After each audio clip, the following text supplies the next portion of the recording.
Okay, well, it's 5 o'clock and I'd like to go ahead and call us to order. It is Monday, January 12th, 2026, which sounds like the future. And I would like to start by wishing my colleagues a happy School Board Appreciation Month. We'll be celebrating together on the 20th, and I look forward to sharing a meal with you. This is often a difficult job, and I know each of you work very hard at it, and I'm grateful for all of you and your efforts. So I hope you'll take the time to celebrate with your families by lighting a board packet on fire and roasting Friday notes, as is our tradition. Okay, so the next item is communication from the audience. Is there anyone signed up on the sheet? No? Thank you. Okay, seeing that there are nobody signed up. The next item is our consent agenda, and there are 5 standard items on there this evening. Do I hear a motion? I would like to ask that we remove the agenda from the consent agenda, please. Okay, is there a second? We don't need a second, that's correct. Good job, see, I was testing you, nice work. Okay, we'll just slide the agenda in after the consent agenda then. Let me put that down here. I can't type. All right, in that case, is there a motion for the rest of the? Okay. Thank you very much, Lawrence and Rachel. All right, let's come back over here. I will do the buttons. And that is to approve the consent agenda without the agenda. Yeah, doesn't it? Okay.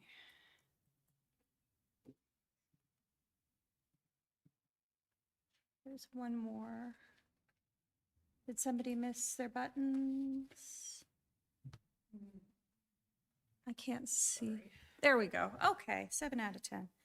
Or 7 out of 0. There we go. All right, let's return to the agenda. Daisha, what was your reason for that? I had a couple things. The first one is in regard to our new policy 150. I just wanted to make sure we were in compliance. The policy states that at the organizational meeting, we're required to specify the dates and times and work sessions. And then it also talks about that we are supposed to vote to appoint individual board members to committees. So I just wanted to verify I'm understanding the policy correctly and see, are these agenda items we should be adding, or how this new policy is supposed to be handled? Okie dokie. Can you give me the first part about that again? So in policy B150, and I can just read directly from it, it says, at the organizational meeting, the board shall determine a day, place, and time for regular meetings, which shall be held at minimum once every month. The board shall also designate dates for working sessions. So that's the first part of it that says it's required, that our policy says we're required to do this. Okay, I had not intended to change those. Had anyone intended to propose anything different on the work sessions and the Monday meetings, or were we just going to leave that status quo? It doesn't look like, did you have a So I'll make a motion that, the way I read this is that we need to make sure and do it at the organizational meeting. So with nothing on the agenda, I'll make a motion to add an agenda item to verify the day, place, and time for our board meetings. Okay, where would you like to land that in here on the, at the end after we appoint the attorney or after we do the board compensation? Okay, we'll add that here. Add, verify meeting. Yep, after item D, we'll go ahead and add that in.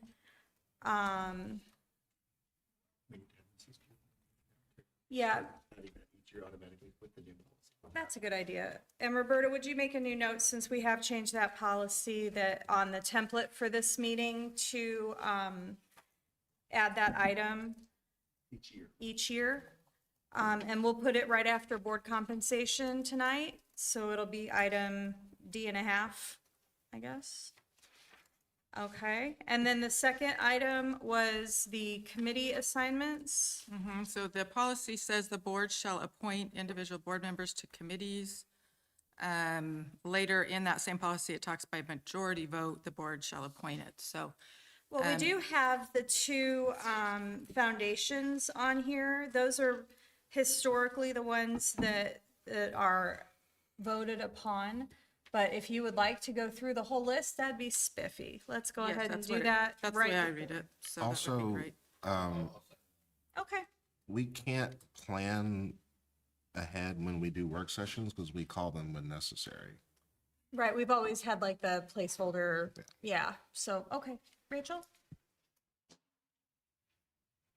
I don't disagree with what the policy says. I will tell everyone just historically, the reason for not doing the full slate of committee assignments in the first meeting is that it's still not clear or determined who our board leadership will be. So to ask somebody who's potentially just sitting in that role the first time to make decisions about what everyone else is doing and/or determine what if, say, Lawrence were no longer on the officer slate, does that change his committee assignments? So I'm just, from a practical standpoint, that is, so I would like to make a motion, please, that we add an agenda item that we would defer off of policy 150, votes on committee members until our February meeting for the purpose of making sure we have a best assignment in place. I think that's reasonable considering the possible change in leadership. Okay, Roberta, would you please make a Well, note on that? so I've made a Oh, motion. we It have has to to be vote, a yeah. second and a majority vote for a Sure. change. Rachel and then George. Okay, let's vote on that first. Discuss first. Sure. We can discuss. Would you like to discuss? I do have some concerns with postponing it till February because there are boards that require us to have a member who has been assigned. Parks. Parks, for example. If we hold off on that until February, then it's unclear if we would have be able to be represented in at their January meeting, unless we also said something like all appointments are continued Continue until until- we change. Okay, I would amend my motion to say that all appointments are continued until we change organization in February. okay, can you say that again with your light on? Thanks. I'd like to amend my motion, please, that we will continue all current assignments until we reassign them in February. Okay. And Daisha, go ahead. Thank you. Could we also ask the policy committee to update B-150 then to match this practice? Because currently it says it has to be done by the organizational meeting, but I agree. I think the original recommendation that I had submitted was by February. So can we ask the policy committee to revise B-150 to match the practice that we currently are discussing? Sure, I'm sure that'd be fine. Let's try to take it one at a time though, just for the sake of the minute. Oh, sorry, it wasn't meant to be a vote. It was meant to just be a, Yeah, that I'm sure that we can Makes take per- that on. makes sense. Okay, so we are voting on amending, The dations, calendar things, and adding calendar on the agenda. Yeah, let's- We vote on that? we have not yet because we're doing them all at once, so that's a good idea. Let's do that first. Yeah. To D and a half, we'll vote on verifying that we are going to add, verifying the meeting dates and work sessions after the board compensation item this evening. Okay, so if you agree with doing that, go ahead and vote yes. Cool, okay, that's 7. Now, as far as the, I guess it would be committee assignments, we're going to vote on moving them to February and also amending the policy, correct? Great. There's that. Okay, super. We'll go ahead and move that. Is there anything else? Yes. one more item for the agenda is I would like to make a motion to remove agenda item 14, which is titled New TSC Transfer Students, as we have not yet received all all necessary information. We have focus groups that's gathering input from the community starting tomorrow, and a consultant hired to assist with this, so we shouldn't be voting on next year's practice without all information. Okay, is there a second? Okay, UA seconds, all right. The intention of that item will be discussed later during this meeting, and it would be my preference to leave it on there so that we can have that conversation at that time. As I told you this weekend, the intention is not to change any policy or do anything new. It is simply to affirm that we are going forward with our current policy, and there were two parts to it, both the current students we have and the new students we may acquire. You rightly pointed out that we're not acquiring any new students at this time. It would be for the fall. However, because people are making their plans now, I wanted to see if we could resolve that piece of the overall transfer policy. And as I told you, I don't have any skin in that game. I have no desired outcome other than that we give our central office clear direction.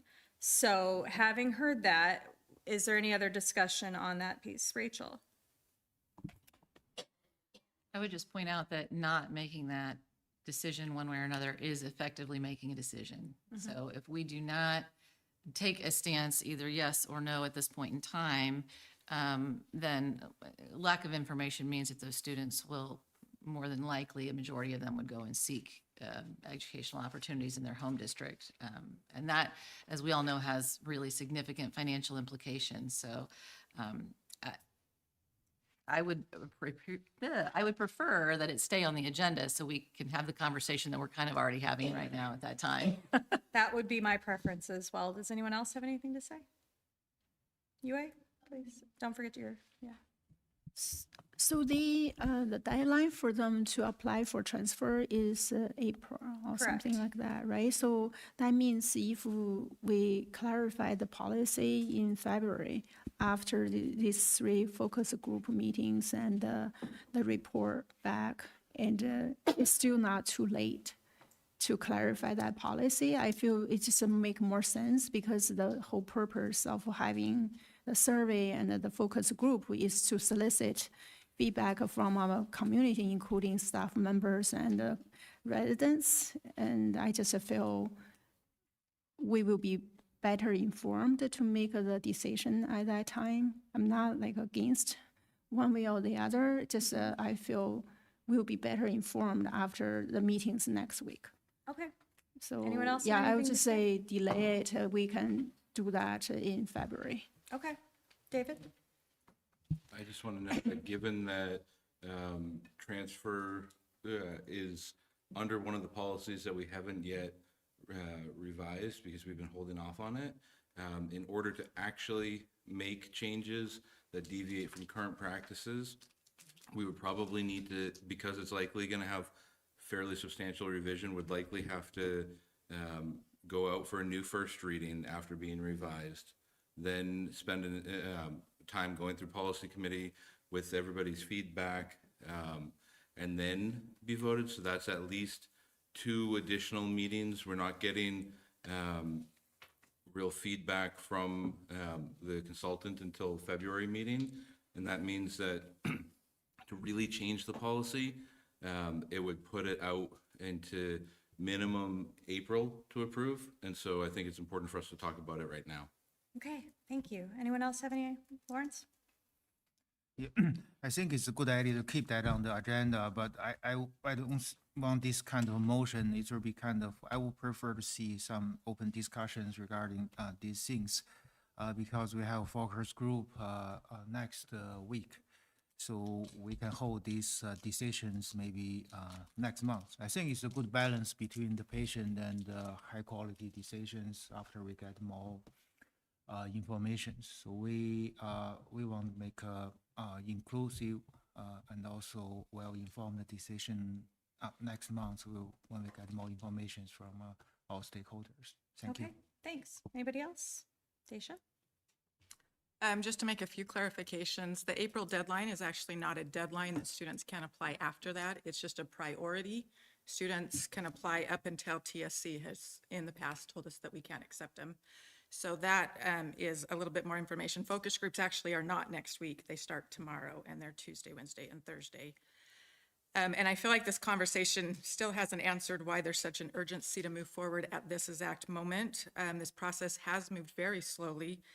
And August at the work session, when it was discussed, which was only 2 days before school started, same night as open houses, which grew lots of criticism about the timing at the time, it had been requested to have future sessions, yet at that time, no additional sessions or discussions were had.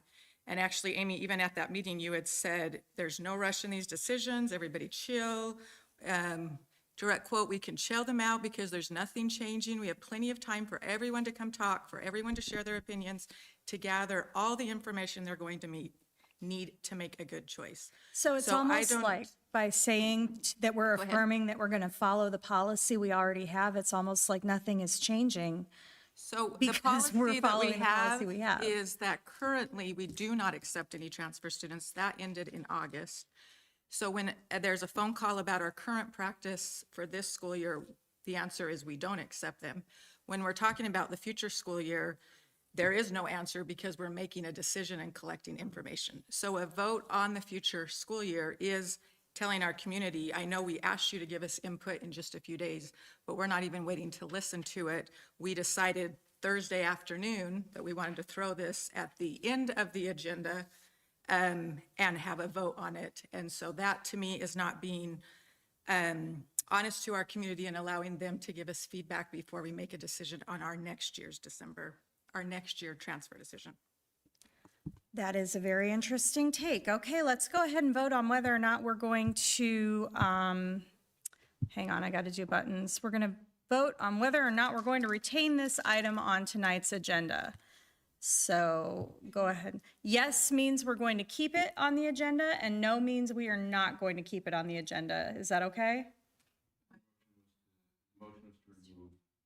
Yes should be to remove, and no should be to keep it. Okay, that's fine. Let's do it that way. Okay, 5-2, we'll go ahead and keep that on there. All right. Next, I gotta scooch way back up here. Give me just a second. Okay. Did we do the rest of the, yes, we did. Okay. Is that everything as far as the agenda for this evening? Great. And we've done the consent agenda. We do need to vote to approve the agenda. Okay. The rest of it. As amended. I motion to approve the agenda as amended. Thank you. And, okay, we'll do that. Is there any discussion? No, okay. There we go. Great, okay. The next item is the organizational meeting and the election of president, vice president, and secretary. I have reviewed Robert's rules pretty extensively to figure out the best way to do this based on some of the difficulties we had with how it was written in previous years. And everyone has a packet of sticky notes in front of them. We are going to vote by ballot this evening. Nominations are not debatable per Robert's rules, so they require a motion and a second, and the person making the motion or the nominator may say something in favor of the nominee as part of their nomination, but we're not going to talk about why someone would be a terrible choice. You can say that with your vote. So first position to fill is the president's position, and I volunteer to. I have a question. Yes. So clarifying, you're asking for nominations, a first and a second for the person, no discussion, and then we're voting on sticky notes? We're asking for nominations. So let's say we nominate Steve, Bill, and Bob. The person who nominates each of those people has the opportunity to say something in their favor and the seconder just seconds. Then we will write the name of the person that we're voting for, whether it is Steve, Bill, or Bob, on the sticky note. And Mrs. Roth, would you be so kind as to gather those and So count just to them for us? clarify, this is actually not allowed. I have asked this question when I first joined the Board of Legal Counsel, and I can find it really quickly, but you can't have private voting in, It's a ballot, it's not private. you can't have it where you can't show people what your vote is. And I can find the, I mean, I suppose we could put them on the podium if that would make you happy, but what I'm happy trying to secret. avoid is the issue you had last year with people having voted no versus having voted yes and not for someone else. Remember, it was, well, I didn't vote no for Amy, I voted yes for Lawrence, or however that was. And I figured if we had a ballot, then we're not voting yes and no, we're voting Amy or Lawrence, or you Amy can or do roll Bill. call so that it's public, but I'm just saying we can't do a private vote. On sticky notes, it has to be a public vote. David? Roll call will be sufficient, just go Roll down the call work? order and we can each vote. That'll say work. the name of the person, and then it's just, let's say it, Bill and Bob, 3 votes for Bill, 4 votes for Bob. Okay, then we'll do that. Anybody else have any issues? Okay. I was gonna volunteer to read the sticky notes as the current secretary, Oh, but, you could do that. no, voice vote Voice vote's works fine. too. Okay. Like I said, I volunteer as tribute. Is there a second for my nomination? Thank you, Rachel. Is there anyone else? Daisha? I would like to nominate Lawrence as president. And you said we could say a comment about why we're nominating him? That's fine. So I would like to see a board president who leads with professionalism, collaborates kindly with all board members, no matter their perspectives or input, and supports the community as well as respects administrative roles. Okay, is there a second for Lawrence? Anyway, okay. Is there anyone else? Okay, then we'll do a roll call vote from Daisha to me, and Daisha, go ahead, please. Lawrence. Yue, Lawrence. David, Amy? thank you. Rachel, Amy? Lawrence, and George. Amy. And I vote for myself, so that's 4 for me and 3 for Lawrence. And Lawrence, I hope that means that you will accept the vice presidency, because I think you've done an excellent job, and I'd like to nominate you. Rachel? Oh, well, second. Okay. And is there anyone else who would like to be nominated for vice president? Okay. Can we just call that unanimous then? Or let's go through it. Daisha, do you vote for Lawrence? Lawrence. Okay. Lawrence. Lawrence? Lawrence? Lawrence. Lawrence. Okay, great. Thank you. And finally, we've got the secretary. Daisha, please. I would like to nominate George if he's willing to serve a second year. I think it's helpful to have a 2-year rotation as board leadership. It helps provide continuality and gives members time to grow in their responsibilities. I think George has also done a nice job of making sure the minutes are accurate, and he's been open to making revisions as needed, so I appreciated that. Okay. Does anyone else want to put anybody up for? Okay. Daisha, go ahead and vote. George. George. George? George? Me. George. All right, great. Thank you very much. That was much more smooth. Awesome. And I don't know what I'm supposed to do. I'll just seat there. Okay. Next, we have our board appointments for 2026, and that includes our corporation treasurer, Michelle Kronk. So I move that we do that. Is there a second? Rachel, thank you. Any discussion? Okay, we'll hit stop here. Oh, there we go. All right, that's 7. Thank you. And I know I'm going to be right back here, so I'm going to do the buttons ahead of time.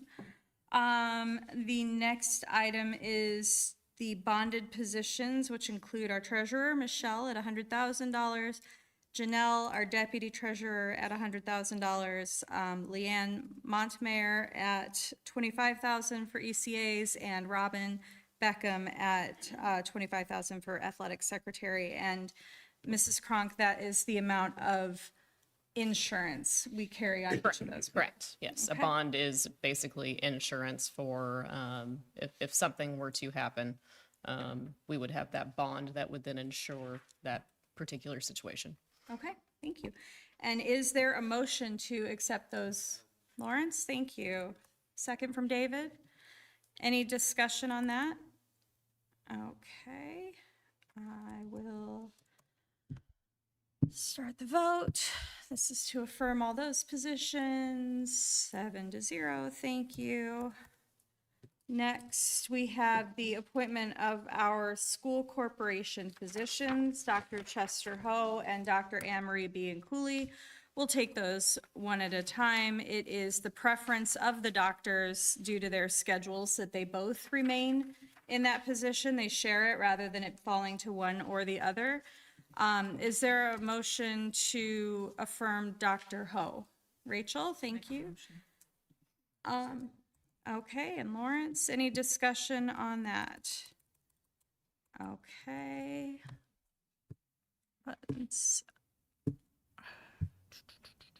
Here we go. Motion to affirm Dr. Ho is 7. Okay. And then Dr. Bianculli, David? And is there a second for Dr. Bianculli? Thank you, Lawrence. Okay. I think, George, we're going to switch so that you're doing buttons because this is killing me here. Okay, there we go. You gotta type if, Oh, I don't want to type. All right, there we go. So we've reaffirmed our doctors for the corporation. The next item is to appoint our school attorney, which is Church, Hiddle, and Antrim. Is there a motion? Rachel?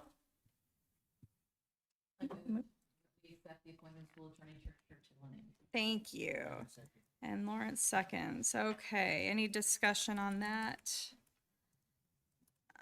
Okay, seeing none, we'll do buttons. There we go. Moving right along, 7-0. Okay, and then the board compensation. I do want to point out that the Indiana legislature allowed us to increase this as of the past legislative session, or was it the one before? I think it was 24. 24, but we have chosen not to in solidarity with our teachers. So is there a motion to leave the board compensation as it is? Lawrence, second from Rachel, thank you. Let me do buttons. There we go. Okay,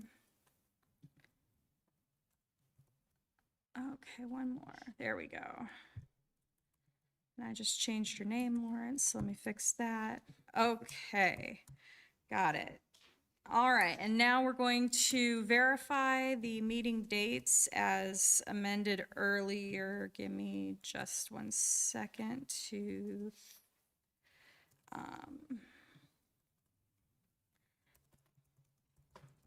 Okay, and time. So the motion is to continue to meet on the, is it the second Monday of the month, and have at 6 p.m. and have the work sessions immediately prior if they're needed.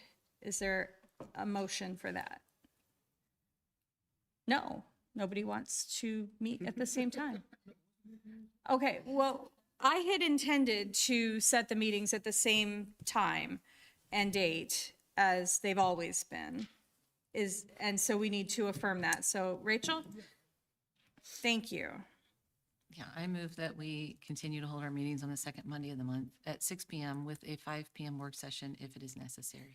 Thank you. Anybody else? Okay, Lawrence, thank you. Do we also need to account for any months where the second Monday is otherwise occupied, or can we just do that on the fly? We have some adjustment, I think. Yep, typically in the summer, we cancel the July meeting if it's not needed. Let me look at spring break real quick. So the 9th is the second Monday, so we'll be fine in March. May is the 11th, which does not appear to be anywhere near Memorial Day. Is October a problem? October is October break. Okay. 12th, right? October Um, 26th. That would be the second, correct. And that is October break? that is October break. I'm glad you got that on your So calendar we need because to I make did sure not. that we make a decision on if it's gonna be the 5th or the 19th. My preference would be the 5th. The 5th is our ISBA conference, so we'll be in Indianapolis. So let's call it the 19th for now. Is that okay? Yeah. Everybody? Okay. And then November is the 9th and December is the 14th. And that looks okay. All right, so we'll put a note for October question mark to see if we can find a better night for that. That's a little closer to the beginning of the month. And then I had a question about January's, like tonight we started at 5, not 6. Is this something, like it was shifted? So I just wanted to clarify. Right. The reason we shifted it was because we've got the finance meeting and the organizational meeting and a whole heap of policies. And because we did not need a work session, we thought that moving it back would be better for our team. But it was just something I tried. I figured it would take longer. Next time we may not. By the way, notice was posted, so that complies. Yep. Okay, so the verifying the meeting dates as stated has a motion and a second. Is that the end of the discussion? Cool. Let's go ahead and vote on that. There we go. Okay, great. Now I need to get back to where I was. Amy? Yes. Can I just make one recommendation for Sure. next year? That we approve these dates in December so that we actually formally approve the January date. It's what Parks and Rec and other boards, some other boards do as well. It just streamlines the process, and it's just a document in the folder that lists each of the dates. That's fine. I think we normally do it in July or something weird, or August, but yeah, we can certainly do that. Do we need to vote on that or on moving it to December? I wouldn't. No, we just need to, as long as Roberta Make makes a that, note. we'll start doing it then Okay. in January, I mean, in December instead of Yeah, when that sounds the good. district is typically done it, given the change in policy. Okay. Cool. It's kind of fun to see how all these policies are shaking out in the world. Okay. Okay. I have just been informed that school will be starting prior to the second Monday next August, which might cause a problem as well. So we'll need to look at October and August, and we will make sure we post those. Amy? Yes. With that date, can we also try to make sure that it doesn't overlap with meet the teacher events at Yes. schools? Yeah, that's important. We may end up pushing that to late July instead, because that was difficult for a lot of families. Yes, Rachel? I just want to throw out there that we really need to be a little bit flexible and look to our administrators for this, because often you don't want a teacher to be starting school without a vote to approve Right. to hire. And so we need to be kind of cautious about that, is what I would say. Correct. And we don't know yet when the Meet the Teacher nights will be, because those generally get set in May-ish. So, yeah, we'll have to be flexible with August, certainly. But I don't immediately see any reason why the 3rd wouldn't work, so. Okay. Alrighty, where are we at? I don't even know. We're at the Education Foundation appointments, and that means I had intended, as I mentioned to anyone who asked, that we leave the policy, the committee assignments the same, going forward. I think the continuity it provides to organizations like Parks is important. I know my position on the redevelopment commission is appointed by the mayor, and so it's not really our decision to adjust that. And with an election coming up in the fall, I thought it made sense for people to finish out this year on their assignments. With that, Rachel? I would just like to make one request. I am happy to continue serving on the West Lafayette Ed Foundation, but given the important nature of the work that they do for our school corporation, I would ask that somebody else partner with me on that. If you are able to back me up, they're getting ready to start a strategic planning section, and knowing that I'll be exiting the board, I want to make sure that they're covered with some experience. Okay, 100%. If anyone is interested in serving on the West Lafayette Foundation, then please let me know by email between now and next month, and we'll work that out with them. So with that, I had intended to leave Daisha on the Public School Foundation and Rachel on the West Lafayette Foundation. Is there any other nomination for those positions? Daisha? I'm confused. I thought we said we were doing appointments in February of We committees. did, but these are always done in January. These are, Okay, so we're just doing these two and leaving the rest? Because these two Correct. both have been discussed with you over email about appointments and assignments. So I am unclear. We have had people asked to serve on both these committees, and so I'm just not understanding where we're at right now. Rachel? I can only speak about the West Lafayette Ed Foundation, but as part of their bylaws that we appoint someone in the January organizational meeting. That is the reason that one is always on the January meeting. So, I have a question. okay. So I am a little bit confused, and Rachel said she wants somebody else to serve with her on that West Lafayette Education Foundation, right? Right. So, She wants backup. and you also said that name need to be determined at this meeting, but you said people should email you after the meeting, so I'm a little bit confused. Also, I volunteered to serve on it earlier, Okay, Rachel? and so.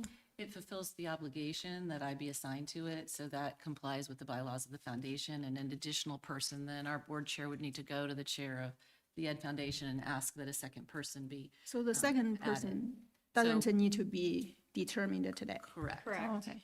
Yeah. Basically, we are going to have two appointees in that foundation. Not until, well, I guess that's one way to solve it. We could either have two appointees, or we could have a backup person for Rachel in the event that she's unable to attend going forward. Their bylaws, the bylaws, what about the foundation bylaws? I have not discussed with them, but it is my feeling that that if we are going to go to them to ask them to adjust their structure, that it would be better to ask them to allow for a backup member to be assigned rather than no one be assigned. Correct.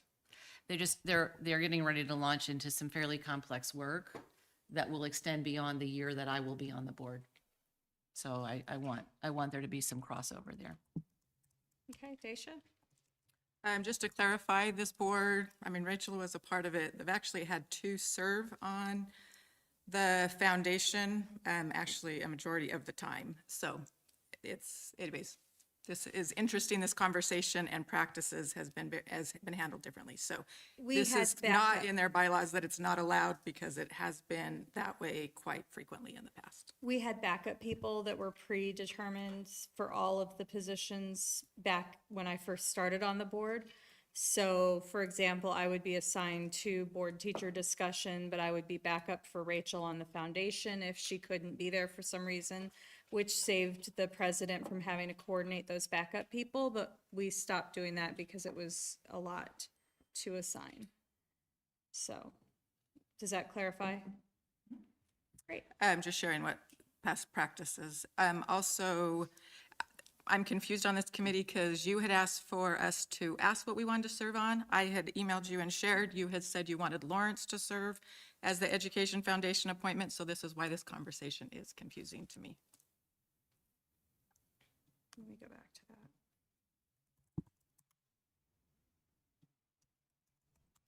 So I had emailed and asked to serve, as I have every year, on the board teacher discussion and community council. Your response was that Lawrence said that he is happy to cover the Education Foundation and that I could serve on community council, and that you wanted to keep the board teacher discussion and didn't want to switch. So you had said that that's the way we'd move forward, so that's why I'm not clear on where this stands. Okay, so you want to be on community council and you want to be on PSFTC. Okay, perfect. That's fine with me. Okay, so let's go ahead and assign Rachel to WLCSC first. And then we'll put Lawrence on the Public Schools Foundation. Yeah, go ahead. We can do that next month. That's fine. Yeah, I don't know what the Public Schools Foundation bylaws are, and I don't either. so, but I just wanted to make clear, all the rest of these committee assignments are the things we're going to discuss after this meeting. Right, We just got to pin 2 down tonight. right. Daisha, would you like to check with, is it Christine Isbell still? And see if that's, yeah, if she's amenable to that, that'd be great. And then we can do that next month. Thank you. It's funny how many of these conversations would have been easier before the meeting. Okay, so what we're going to do now is we're going to assign Rachel to the West Lafayette Schools Education Foundation, right? Okay, there we go. I want to make a comment about this appointment, that I actually don't agree with her being the core service. She's done this 4 terms, and I'd like to see more diversity. So that is the reason that I am voting no for this. Okay. All right, that's 6-1.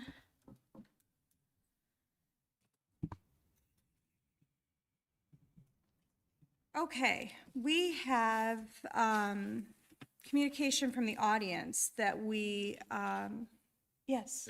I just want to make clear that we've formally decided that all other appointments are maintained through the next. Through the meeting, next correct? meeting, yes, correct. I just wanted to make that clear on record. Yes, so thank that you. We can say to the other. Yep.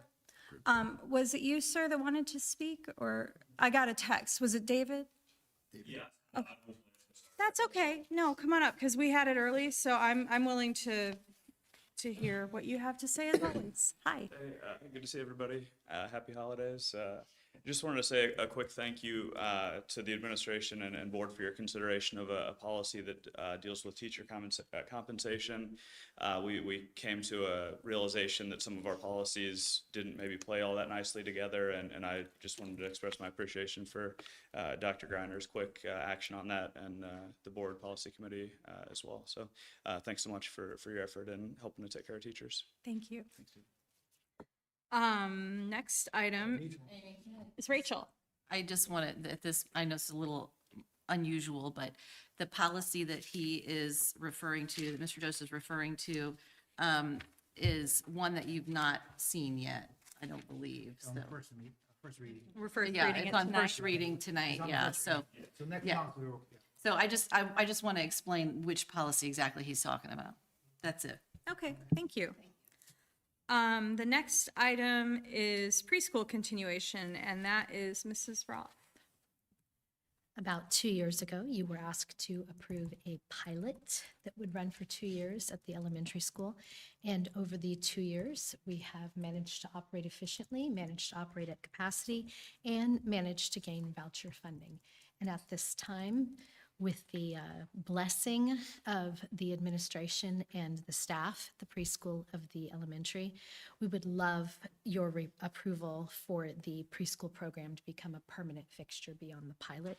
We are recommending no changes, neither programmatic or operational, and we would review on an annual basis both programmatic and operational terms. Okay. Is there a motion? George, thank you. And Lawrence. And is there any discussion? David? Oh, George, go ahead.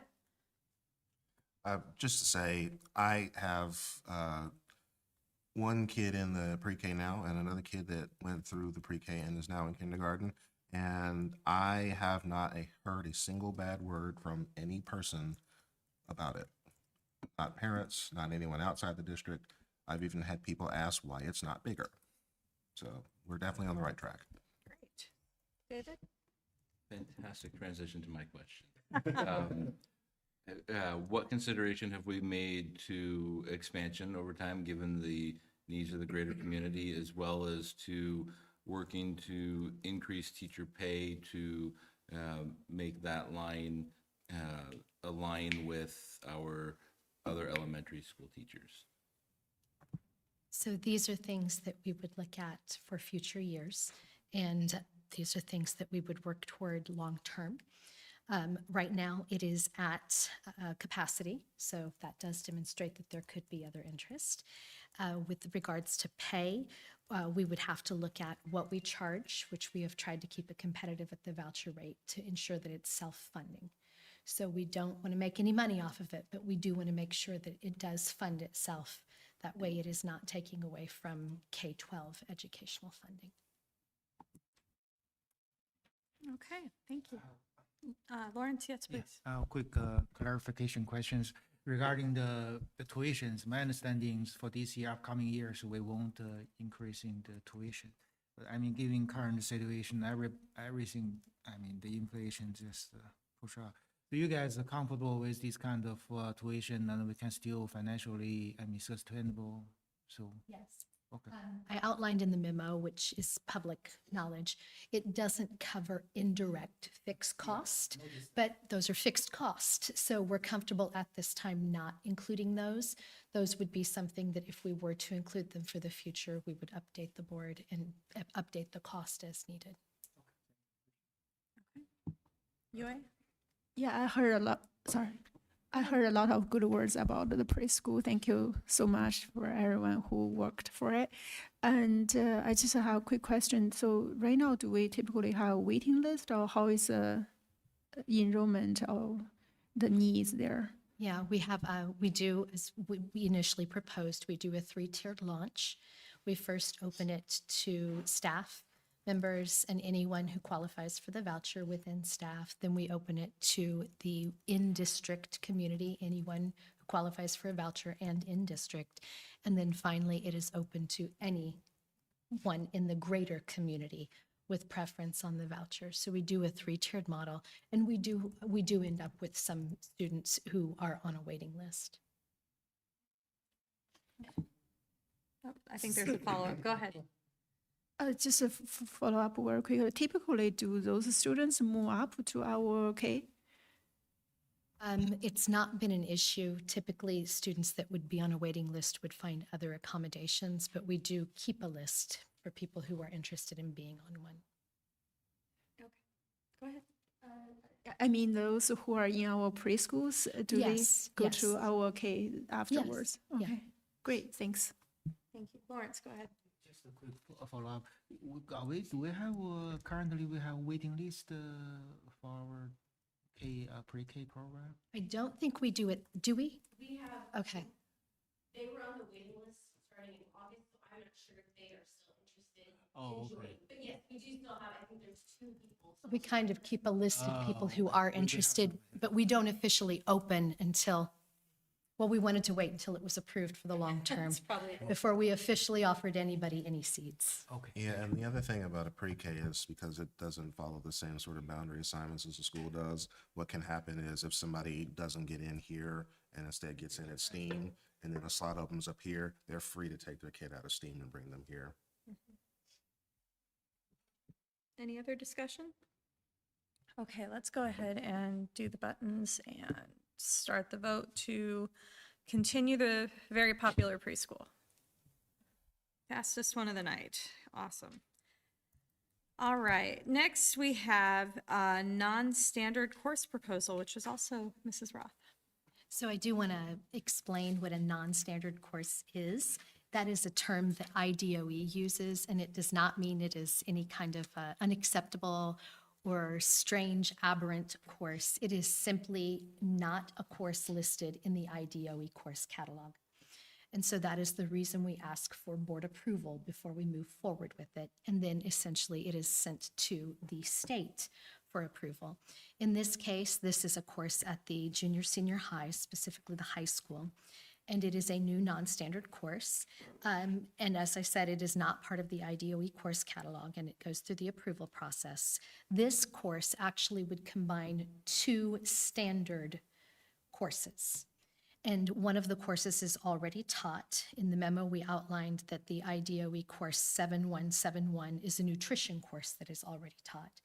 What the high school, specifically Mrs. Heim in the FACS department, proposes to do is to add the DOE course 3560, those standards to it. And that is an elective PE course. So she is combining a course that will focus on both nutrition and PE. And that is the reason we bring this before you today and ask that you please approve the request for a non-standard course to be offered as a benefit for the students of the junior, senior high school. Okay, Rachel. I'd like to move to approve. Okay, is there a second? I'll second, but I do have just a question. So if these courses are being approved, are the individual courses being phased out, or will they still be available? The nutrition course, I think is, correct me if I'm wrong, I think this is being phased together. We would have one that's dual credit, and we would have one Okay. dual credit. Mm. Check. It's not being phased out. Yeah. Short answer. Okay. So students wouldn't have fewer offerings. Okay. Correct. And if we don't have the current elective PE, which Right. is yoga, we do not. Okay, Rachel? I, just a discussion item, would like to commend Mr. Rogers and Mrs. Heim. It is not simple. They could just go along and do what they've been doing and not be concerned about what students need. So I really want to applaud them for that observation and action, and an environment where that kind of action is encouraged. And I just appreciate they're taking that initiative. Me too. Anyone else? Okay, let's go ahead and there we go. To approve this new class, that was quick too. All right.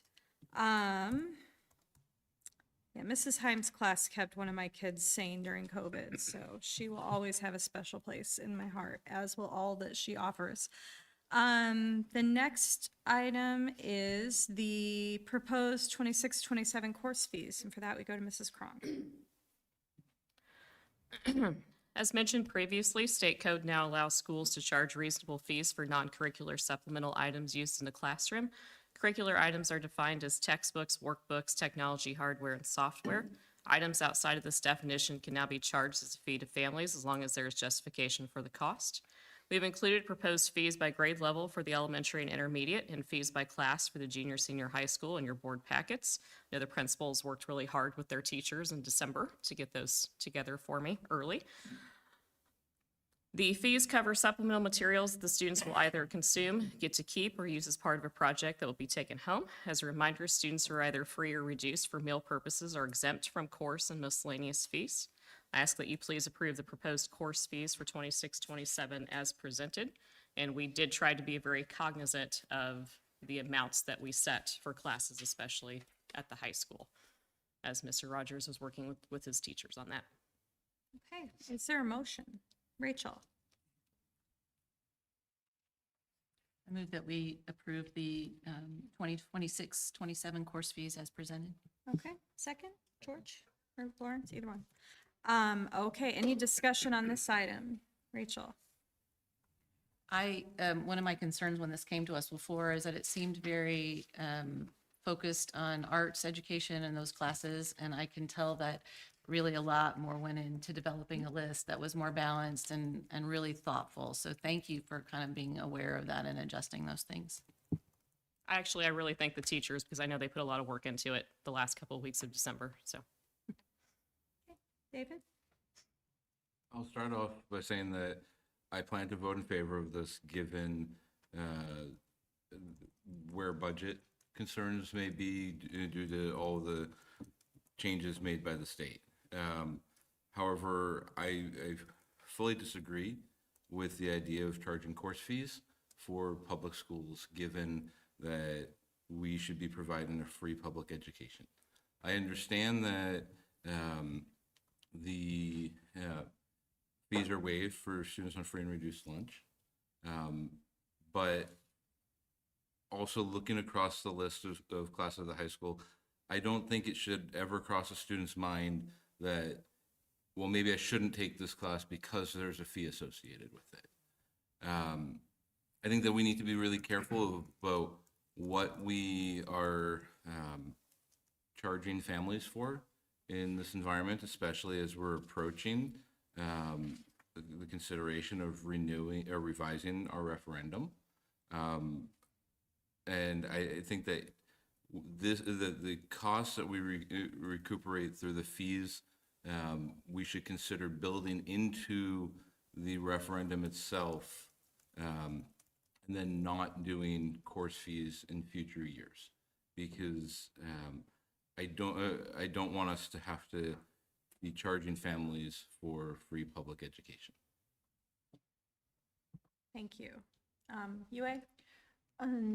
Yeah, I agree. If possible, we make it free, but as you said, David, and because of the financial difficulties we are facing, so because we didn't charge those fees last year, and we didn't have the capacity to give teachers a better compensation, so, things are related because we have one part of funds to spend. If we have deficit there, we don't have the full capacity there for teachers. So I just feel for our community, and based on my understanding, people will be willing to share the difficulties here by spend some money there.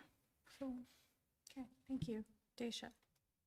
I also appreciate the time and effort that's been put into this. My question is, if it gets approved tonight, which it sure sounds like it is, and I support it, is can we keep parents informed as they're starting to schedule sign up with all the details so that it's not a shock to them? We will make sure that this is available, yes. My question is, I don't think we can put it on Skyward yet, though, when they're enrolling because of the rollover. Is that, Brandon, can you help me with that? Well, with future scheduling too, we don't show future scheduling. Each building can have the lists available and share those with families. Could we send Like it we will out? always, we will have it on our website, obviously, but we'll make sure that the buildings also share those at the building level because we cannot put it on Skyward until we roll over till the next academic year. So my hope is maybe just at the junior, senior high school, because there's options, it's a little bit different, that parents are aware, instead of, if I have, and I know families like this, have 7 or 8 kids, and I have several in the high school, and I've not had this last year, it'd be nice if as soon as possible, actually K through 12 are informed and hearing some of the rationale why this decision was made, I think would be very helpful. And then I had one other point, but I just forgot it, so I'll raise my hand in just a second when I think of it. Okay, George?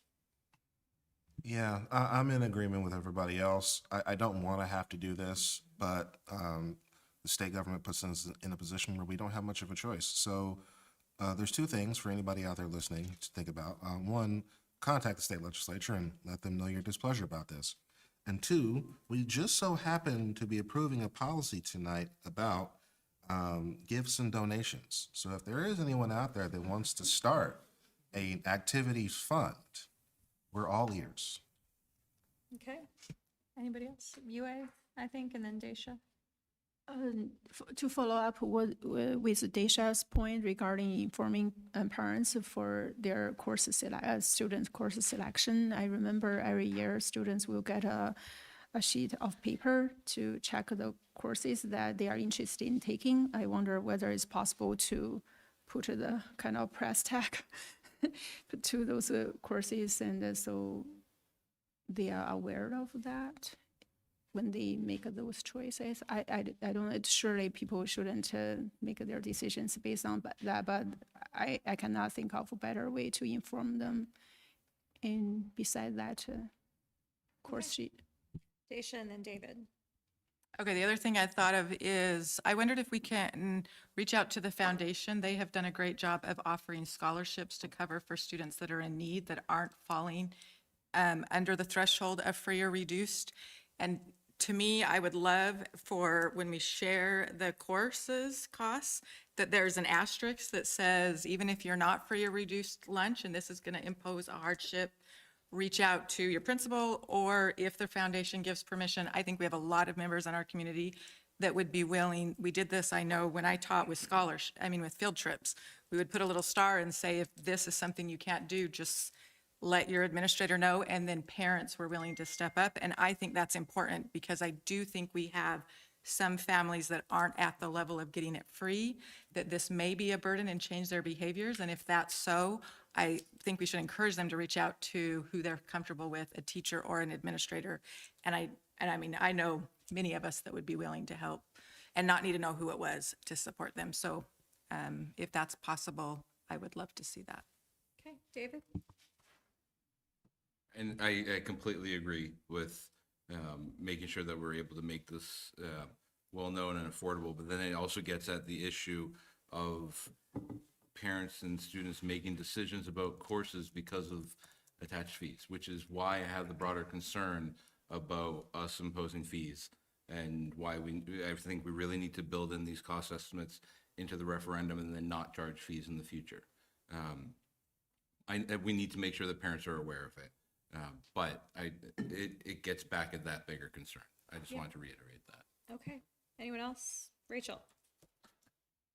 I'm going to voice what may be an unpopular opinion. While I agree, I do believe education should be free to our students and our families.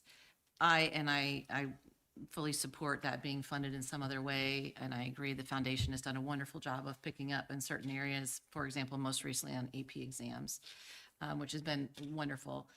I also think that there is an advantage, some amount of advantage to families, or I won't say advantage, I'll say it's less bad if they are aware that there are costs associated with the classes that they're taking. That is the reality of the world that we live in.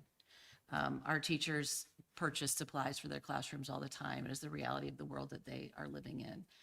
When somebody has, and these are not large amounts of money, when they are putting less than $20 for a semester's worth of art material, for example, it is my belief that the students will be more respectful and understanding of the cost of things and of the materials they are provided with, if they understand that there is a cost associated with it.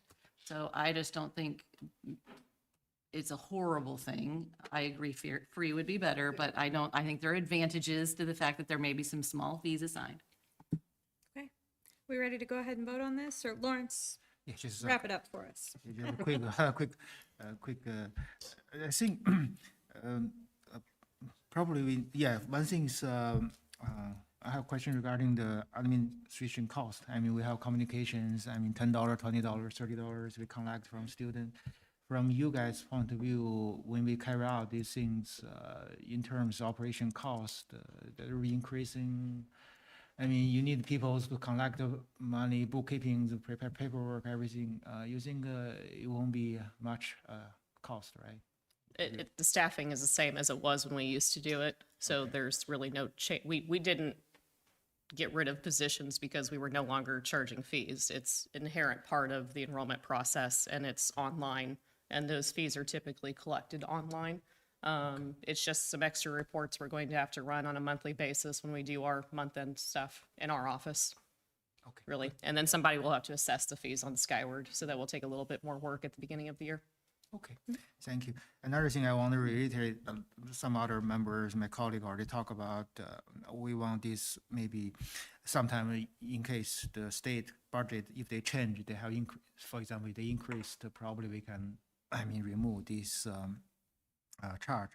Let's say if they increase from 150 to 200, 250, maybe next year, let's say, probably, yeah, we can, and also when we can put this into referendum discussions in case we will have a referendum.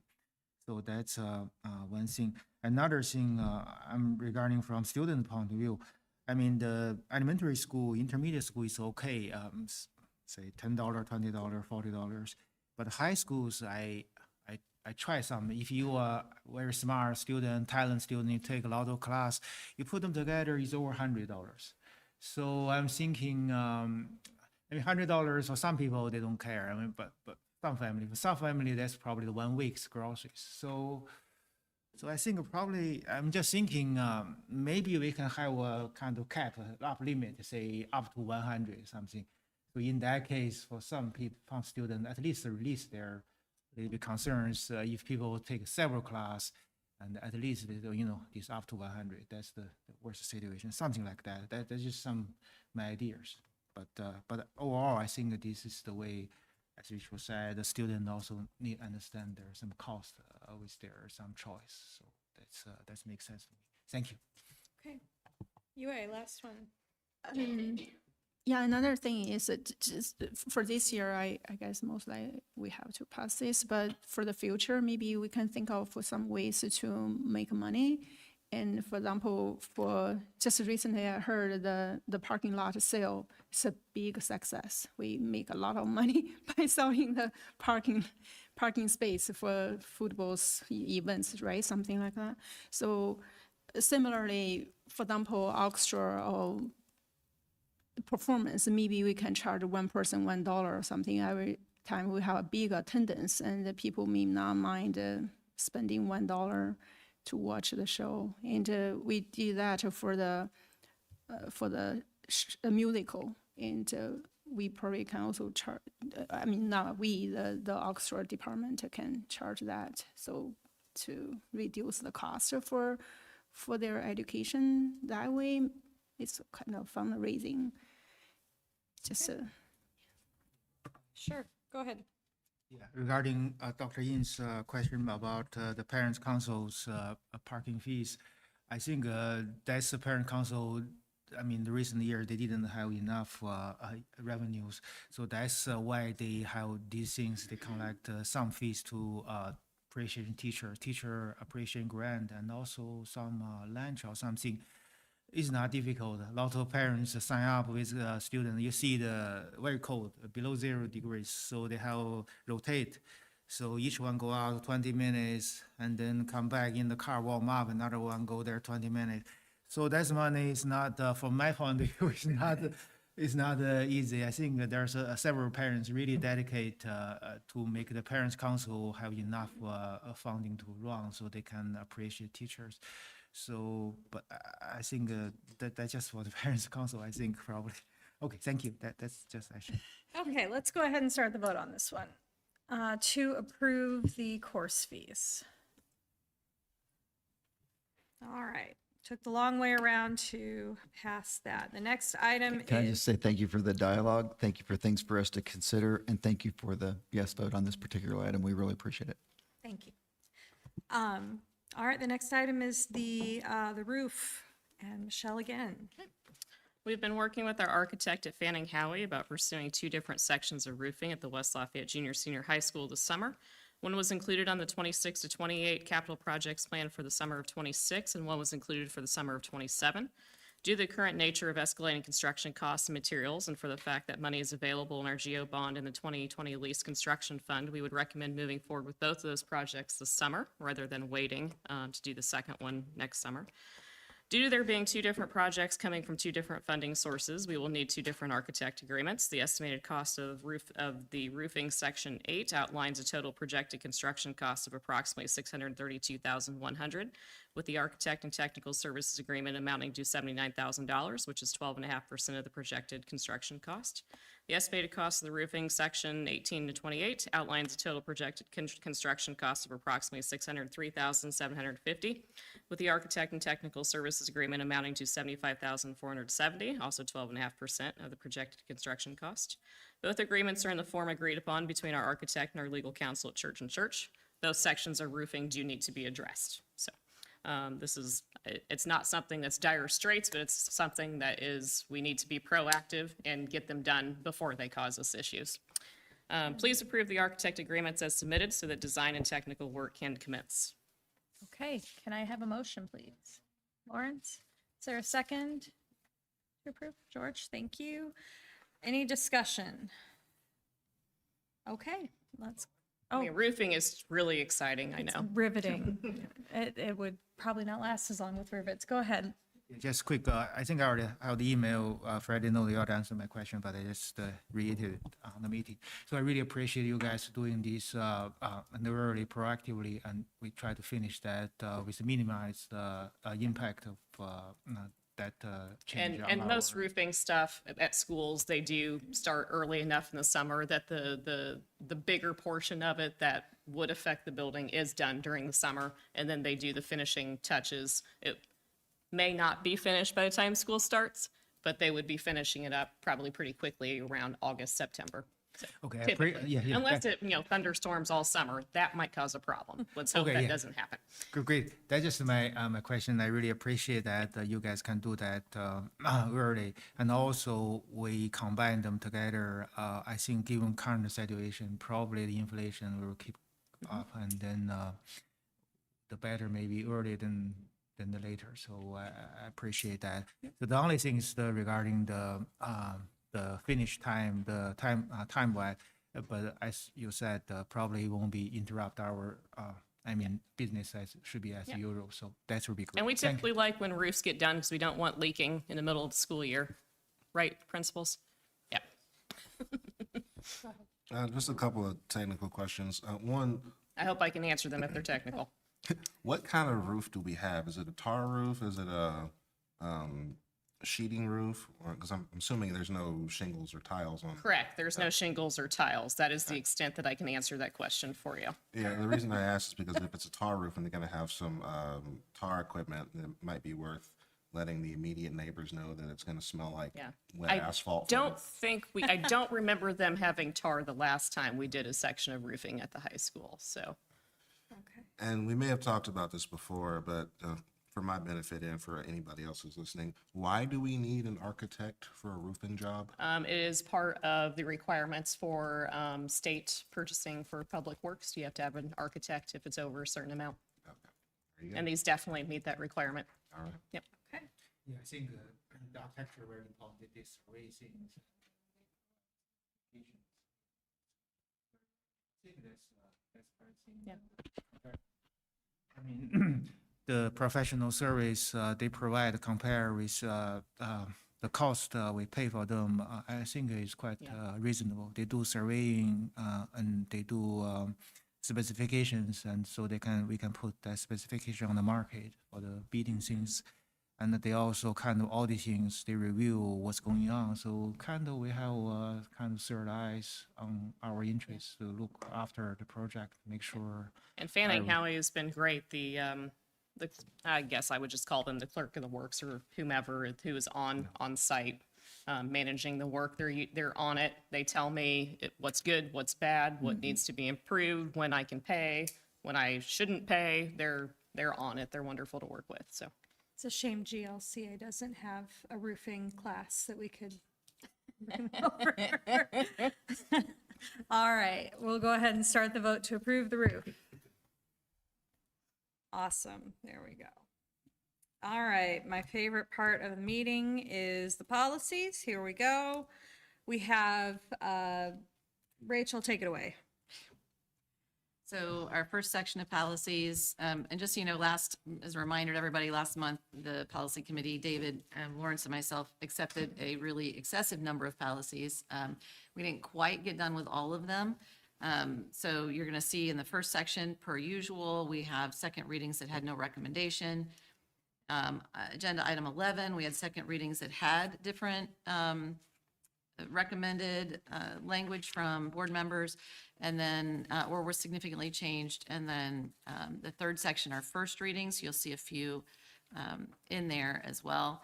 But we'll go through. I'd like us to vote in one pass for everything in agenda item 10. Those are all policies that everyone reviewed and no one provided feedback on. Okay, so I'm taking that as a motion and Lawrence as a second. Okay, great. May I make a motion to take F-175 from it because I have some clarification questions. Okay, pull F-175. 175. Okay. Is there a second to pull 175, Daisha? I don't know. I don't think we do. I think This if is there's a different than the motion way and I've a ever done second, it, we can but- go ahead and pull it. Because the motion He was wants to all of them. approve this list, Yeah. the amendment is to approve the list Without without that 175. one and then discuss. I will, I'll second that. yeah, I'll keep this simple. I'd like to modify my motion, please, to extract F-175. Okay, I'll just- all right, let's do it that way. That I have a makes- question on one of them, which I think I still can ask, and it may need modified, I'm not sure. And then I would like to revise G325.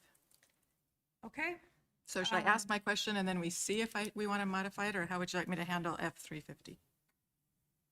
sure. Go ahead and ask the question. At the end of the first paragraph, it says Chief Financial Officer. In all other documents policies that we're revising on here, they all were changed to Treasurer. I don't understand honestly the difference and why all other policies were changed, but this was left. So I was just trying to understand that. Do you want to answer that, Mrs. Wood, or would you like me to? I didn't want to overspeak. You're fine. Treasurer is the most appropriate word in all of that. I'm not shocked that we missed one treasurer with all of the other ones that we did. So that is going to amount to a typo. Effectively, it does not change the function of the policy. And good catch and question, and thank you for Okay, catching it for so us. should I'll just then make a motion to remove it also, and then we can make that and fix it. So Thank I you. motion to remove F350. Motion just to change that wording as an amendment to the original motion. Okay, I can do that with both of these, actually. So I make a motion to the original. Hold on, I'll just Go make ahead. it simple. Since I have the original motion on the table, I would like to amend my motion, please. Okay, We are going to extract F-175 Okay. and extract G-325 for additional conversation. And then we are going to change in F-350 the wording of CFO to treasurer. and that was F. Somebody second that. G325 is as simple as that, if you want Oh, to include it, or do it simple. It doesn't matter to me. Let's go ahead and talk about 325 then. So 325, currently it says Child Nutrition Director, which we have had board members question what that even means. So I'd like to make a motion just to add the words, put a slash, and put Food Services Director, so that it's very clear on that with the role in our school district. Okay, I further amend my motion to what she said, please. Okay. On item G-325. okay. So we are voting to approve the list without F-175 with G-325, but changing child nutrition person to food service director. And with 350, F-350, we're changing CFO to treasurer. Okay, there's the vote. Let's do that before we forget. I can see it on here. We need one more. We've got 6 out of 10. There it is. There we go. 7 out of 10. Okay. Or 7 and 0. Why do I keep calling that 10? Okay, so UA, let's talk about F-175 first, and then we'll come back and we'll vote on the rest. No, we did. Never mind. Go ahead and tell me what the issue is with 175. I kind of asked a similar questions in my email earlier about this policy, and just to clarify, because I think it happened before, and our district sent people refund the check, but they didn't deposit it. And then, let's say, if the families still come back to request the refund? Oh, I actually know this one. So I think you're the same as my work, where if there's a check at the end of the year that has not been cashed, it goes to the Indiana unclaimed. No, No. I don't do that. Remember, every year in the spring, I bring that list of Oh, your microphone's on. disposition of outstanding checks. Uh-oh, It's not we coming up. broke it here, share. Disposition of outstanding checks, as I'll use opposed to my those teacher average voice. checks. I do the disposition of outstanding checks if they haven't been, I bring that every spring to you, if they haven't been cashed, and then they have the ability to come back and get those. And if they do not within a certain time limit, those do go back into our funds. So is that what you're asking? Yes, then that is not explicitly explained on this policy. I wonder whether it's necessary to tell them, okay, if they didn't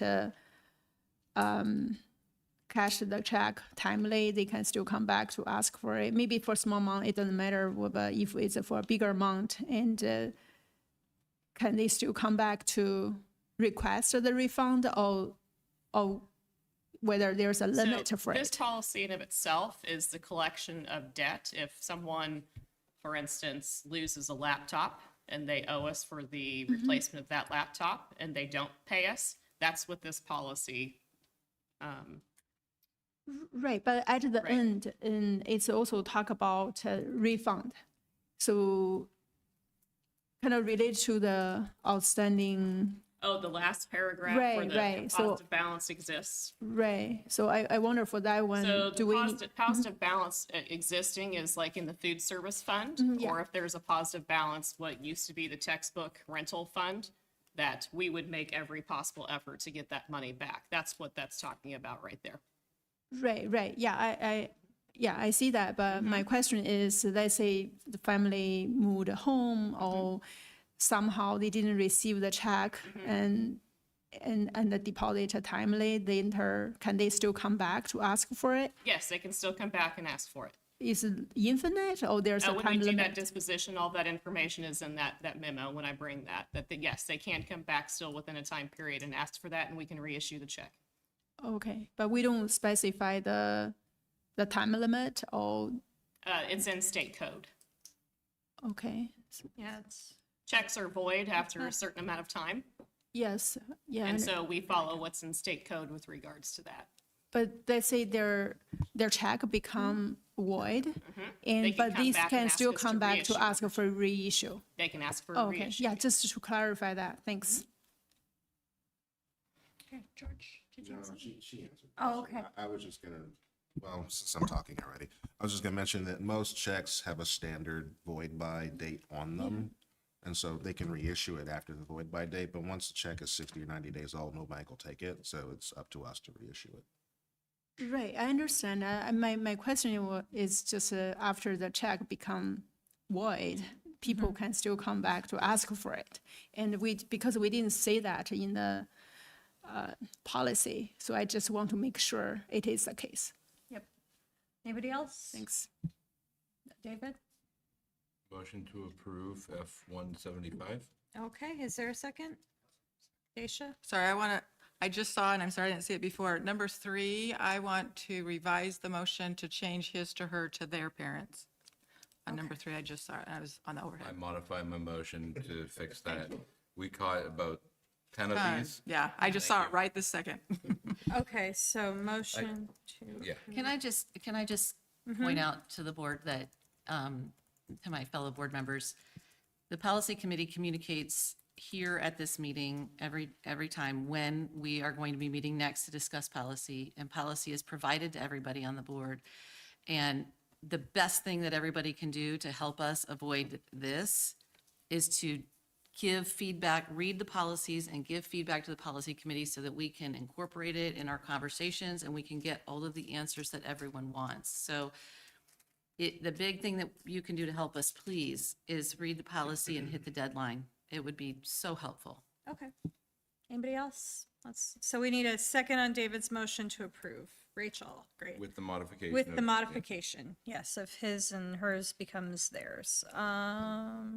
What? Not to belabor Rachel's point, 'cause I totally understand, but did you actually want to make any changes or?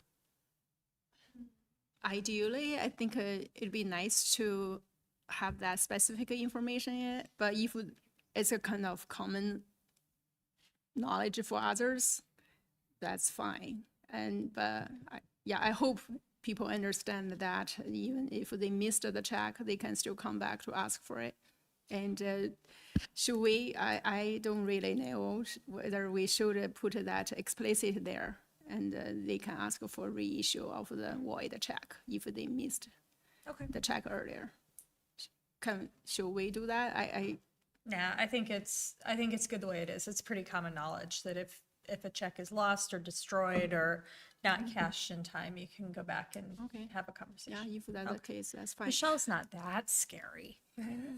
All right, It wouldn't let's- even be to Michelle, it would go to, yeah, yeah. the school. It would go to the school. May I just ask a follow-up question to Rachel, the policy committee? First of all, I really like to thank your committee for doing a lot of work and putting the policy, improving the policy. And the clarification question is what kind of input you will like? And because in some of my earlier emails, I made suggestions, but I didn't explicitly put the language there. I say, oh, should we do this, or should we do that, or should we revise this?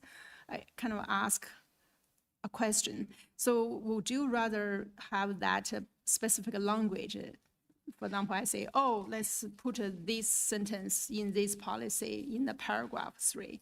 Is that what you prefer? Because I don't, maybe you clarify, but I missed it, I don't know, but. Yeah, no, it's a great question. Either way is fine. We received from you that type of question, and we received from other board members specific language they wanted, and we sit down and just, remember, in policy committee, we're not at all making decisions. We're taking everything that everybody puts forward, we're getting it compiled in one document for the rest of the board to review. And we are making a recommendation based on our observations. So your questions, and you'll see, I'm sure you saw as we went through, many of your questions led to us to making a recommendation to modify based on your observations. So it really, either way is fine, whatever feels. Sometimes it's hard to put specific words on it, so we know that. But your questions are great questions, so. Okay, let's go ahead and do the vote to approve with the modification of the pronouns. And that's passes 7-0, which I didn't call 10 this time. Okay, next we're gonna go to F100. Rachel, go ahead. So again, if you ever have questions about what those conversations and recommendations are, you can go to the ad hoc policy committee kind of streaming text, so you can see what that is. Questions on this one, and then Mrs. Julian translates that into something that makes more sense for the community when we're pulling it up. Really, everything in here was just already addressed in terms of changing CFO to treasurer. There was one concept in here. Somebody requested that we add a specific language that credit card transactions related to extracurricular activities were also subject to policy F-150. That is not necessary, and so we did not recommend adding that language. Everything else was addressed, including spelling out the word code of federal regulations. I make a motion that we approve F-100 as presented by the policy committee. Okay, I see we've got a board member recommendation to the last paragraph. Does that board member want to make a motion before we go through that, or we? Okay, so is there a second to approve? Okay, thanks, Lawrence. Any discussion? There you go. Yeah, I fully respect the committee's recommendations, no problem. But I would like have modifications of these policies, which increase the blue the blue language credit card transaction relate to extracurricular activities should be subject to requirement of policy F-150 and any procedure adopted pursuant to that policy. So the rationale behind that is this is F-100 is kind of overall policy in the financial sections. And there's major things is financial internal control. And that subject, I would think credit card is some things we spend more than 20,000 per month. And many people get involved, and there's some for ECA, some for corporation. It's quite complicated. So I would like to see one sentence to cover that in this general internal control kind of policies, and also refer to F 150, which is details regarding how to run how to use the credit card. But in the meantime, I also fully appreciate and respect our school admin's perspective. My understanding, they think this is unnecessary. So either way, it's okay for me. But I still want that. I still want to see that sentence in the policy. Thank you. Okay, is there a second? Okay. George, looks like you have something you want to share. Regarding this edit, what makes you think that they wouldn't be subject to that policy without this edit? What do you mean? What's your question? What makes you think the credit card transactions wouldn't be subject to policy F-150? No, the subject in the F-150 is in details, but in this overall regarding internal controls, I want to mention that and the cross-reference to that policy. I mean, if you look at the CCHA's policy structures, each section, there's 100 policies, kind of the overall, all the foundation, the high levels summary of that sections. And in this F section, F-100 is overall of the school's financial, some financial related policies. And I think from our school board's financial overseeing point of view, I think it will be better to reflect our commitment to public education fund stewardship, and also it's kind of our expectations that this should be handled with the policies. But again, I need to clarify, I have no concern with our credit card procedures, and during the couple of last 3 years, we really did excellent work. Our business office did excellent work, so I have no concern with that. Just purely from policy making's point of view, also our board's financial stewardship. It just doesn't look the way you think it should look. I think that's key point we should cover in that policy. That's all I need. So it's nothing. I have no concern with our current practice. Our business office doing excellent work. Thank you. Okay. Daisha? I'm honestly not totally understanding this, so I was wondering, Dr. Greiner or Mrs. Cronk, do you, from an administrative perspective, if this was added or not added, what are, like, if it was added, would it change anything? What are your thoughts on this recommendation? I respect what you're saying, by the way, Mr. Wong, and we, in the policy committee, we talked about that, it made sense, yeah, but I go with what Mr. Wong originally said, that the first policy addresses it, and this policy, it really is more about board, board interest in how much they're going to look at that. So our attorney would say it's not necessary to delve deeply, but the board can go as deeply as they want. And so that's what the board would request. And currently you are looking at those. If this was approved, what is this change versus what the policy says? And I just am not clear Wouldn't change anything. on what to current changes practice, this right? is requiring us to make. My take is it's reiterating what's already in F-150. So, I would say that general credit card transactions aren't addressed in this current policy. So I am not quite sure why we would just address ECA there, because we're not talking about credit cards in general in this policy. That's in F-150. Okay. Yeah. And it is addressed, though, Mr. Wong's concerns are addressed in the other policy.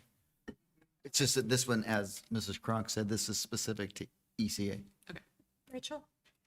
I just also want to point out that people do periodically get onto the website and try and identify what different policies are. And it makes a lot of sense that someone's going to go to look for credit card information in the one that's titled use of credit cards, not the one that's titled whatever it is, yeah.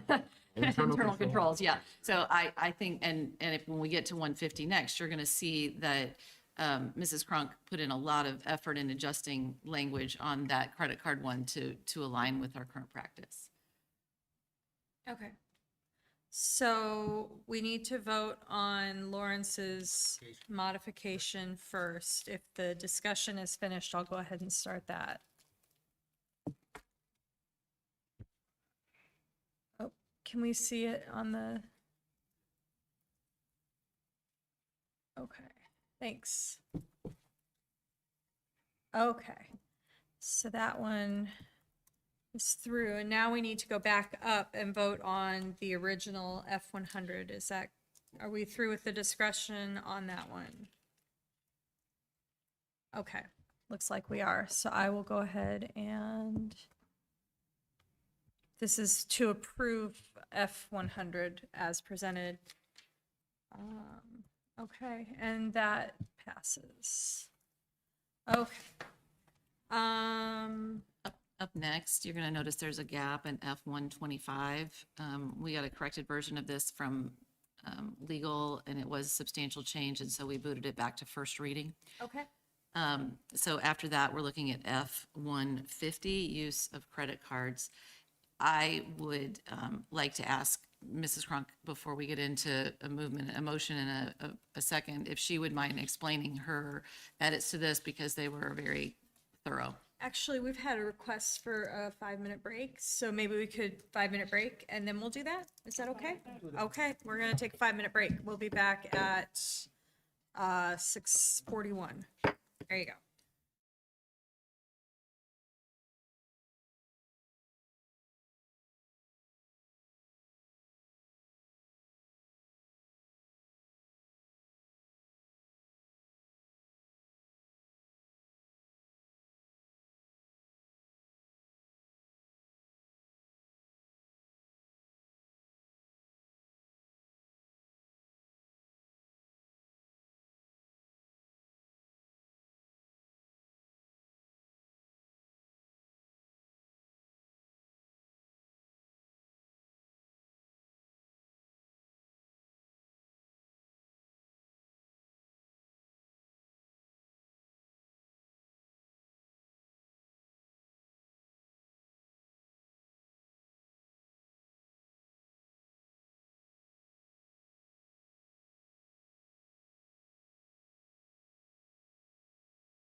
here at 6:42. All right, so Michelle, you were going to explain something, and I forgot what. Yeah, I was just going to talk about, in this policy, we're supposed to put what we do for our internal control for our credit cards. And so our procedure is that the cards are at the building level, and there's a Google sheet that they have to fill out if they want to use a credit card, and they have to get prior approval from either myself or the Deputy Treasurer, Janelle Wade, before they can use that credit card to make a purchase. And so we have that log, and then that log is then provided to auditors whenever they're here for an audit, because they're here for an audit right now. And that's part of our internal control processes that we have in place, that they then test to make sure that stuff is being followed. So this language is just updating what our process actually is for those credit cards. Great, okay. I don't believe I had a motion for this one, is that correct? So Rachel? I'd like to make a motion that we approve F-150 use of credit cards with recommended language from our CFO, Michelle. Okay, is there a second? Okay, Lawrence, and any other discussion? What if I want to make another motion to add something? Can I make Okay, a motion? yeah, go ahead. I'm not sure how. Okay, I kind of made suggestions in my earlier email, but I didn't put the specific language there. I want to add a language to describe our current practice, which I think is a good one. That is, the monthly credit card statement, if available, will be put in the monthly board packet for review. Okay. Rachel? Okay, That's just, he's seconding. I've got discussion items. I'm not seconding that. Sorry. okay, Then you can discuss. moves to add that that the credit card statement, if available, The monthly Will credit be card included. statement is, if available, will be put in the monthly board packet for review. okay? So just that's our current practice, but I feel it would be helpful to put it in the policy. Okay, where would you like that to appear? It can In- be at the end of the policy. Okay.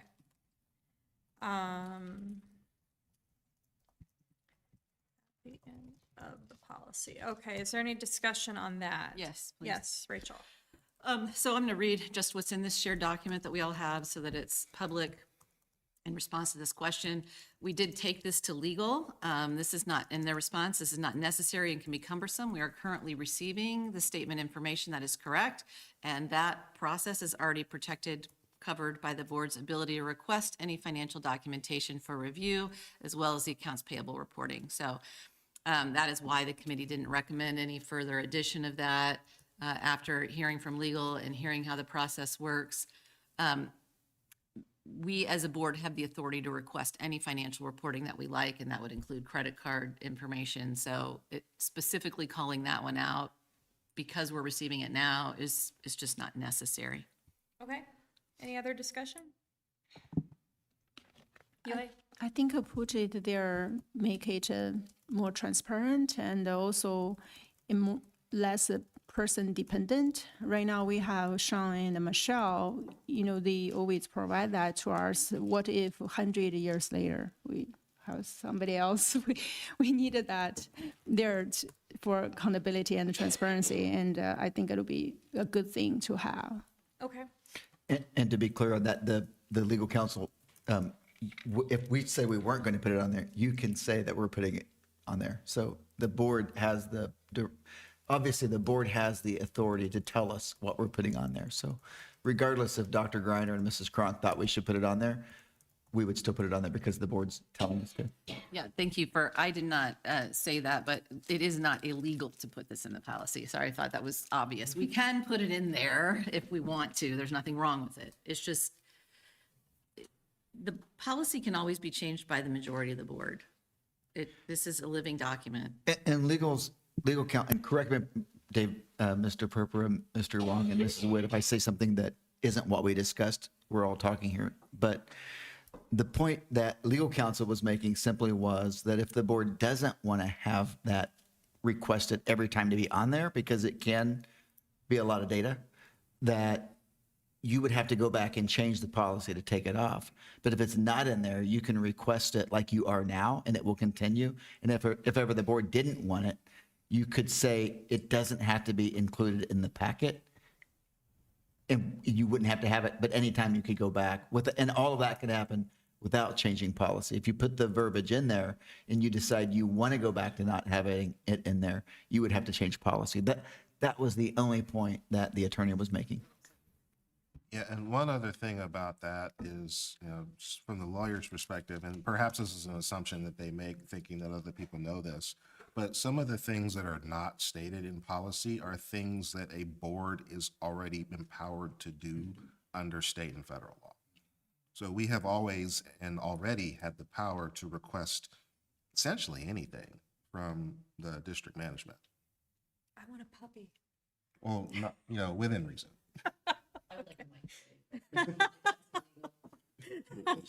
Oh, I'm sorry, Daisha, go ahead. So I agree that as a board, we can decide either way, but I would like to see it in the policy so that it's clear what our practice is. And if the board decides to change the practice, that they have to change the policy.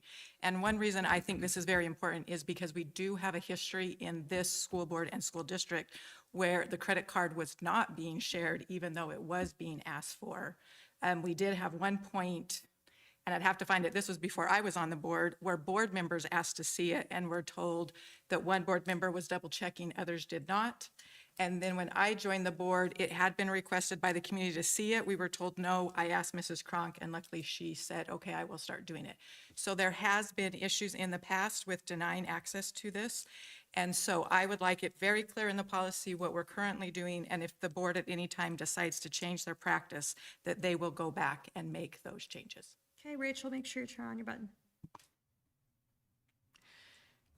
I always struggle a little bit when somebody wants to rehash history and through their particular lens. And that's always a danger that I, having been on the board a long time, also have to guard against. But I would just point out that not a single employee is still in the employ of the company who was directing the credit card reporting at that time. And I want to make sure there's absolutely no shade thrown on Mrs. Cronk or Dr. Greiner and their handling of credit cards. This has been a point of kind of evolution for years in terms of how we report, what's expected, what's appropriate, what's convenient and practical to do. So I'm not sure why it's necessary to try and critique back years at a time. Everybody's entitled to do that if they wish to, but please, let's be clear that this is not our current administration and that our practice is nowhere near where it was 5, 6, 10 years ago. David? Is there a reason why we wouldn't ever want to include the credit card statements in the packet? Rachel? The only reason that I can think of is just quantity of work. That's really the only time, is if we were dealing with some major issues, we might choose to lighten our agenda for a particular month. But if we do add this in, then there's no lightening the agenda. This credit card has to come in. So that would be the only reason I could think of, and I think it'd be a very rare occurrence. Daisha? I appreciated Rachel's clarification because I agree, none of that was meant on this one, in which I was just supporting UA's point of we never know at what point we may have a change of administration.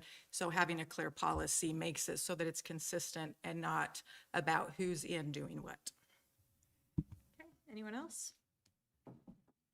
Okay, so I guess a quick. Lawrence? Yeah, I prefer to see this credit card things on this policy as Dr. Yin proposed. And but in the meantime, I appreciate that we have committee meetings. I truly understand our school administration's practice. That's very good. I have no concern with them, and also they are willing to provide any information to school board. But this kind of practice will, I mean, if you have a policy sentence in the policy regarding this credit card, that will be help us to improve the transparencies. So I prefer to have that, but if it's not in there, I'm okay with that. Thank you. Okay. David? During the policy board meeting, we had a lot of discussion about this one.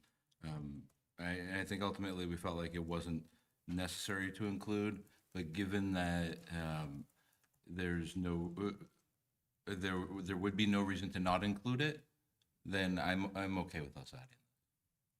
Okay. And to be clear, in the public meeting, our team is very much okay with it too, as we had talked about in the policy meeting, if it makes because we're already doing it. So it truly is the point that you wouldn't have to change it later. We are doing it. We've got a smooth process going.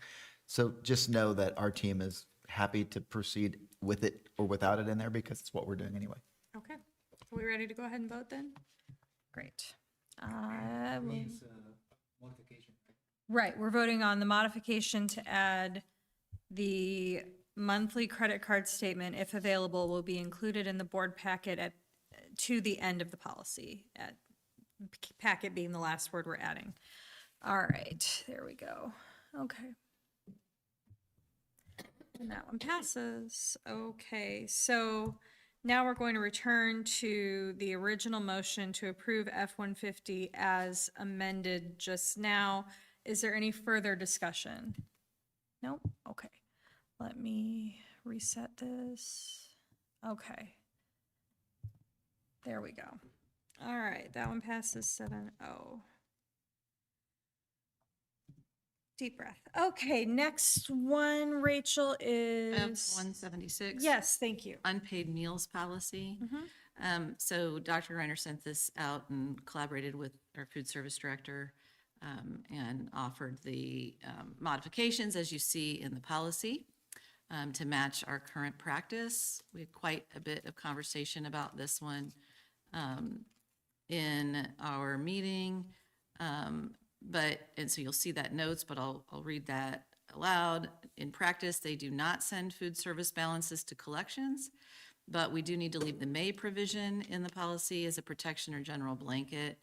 The policy committee also added a recommendation for removing families may deposit money into and replace it with more appropriate policy language directing food service to provide information annually.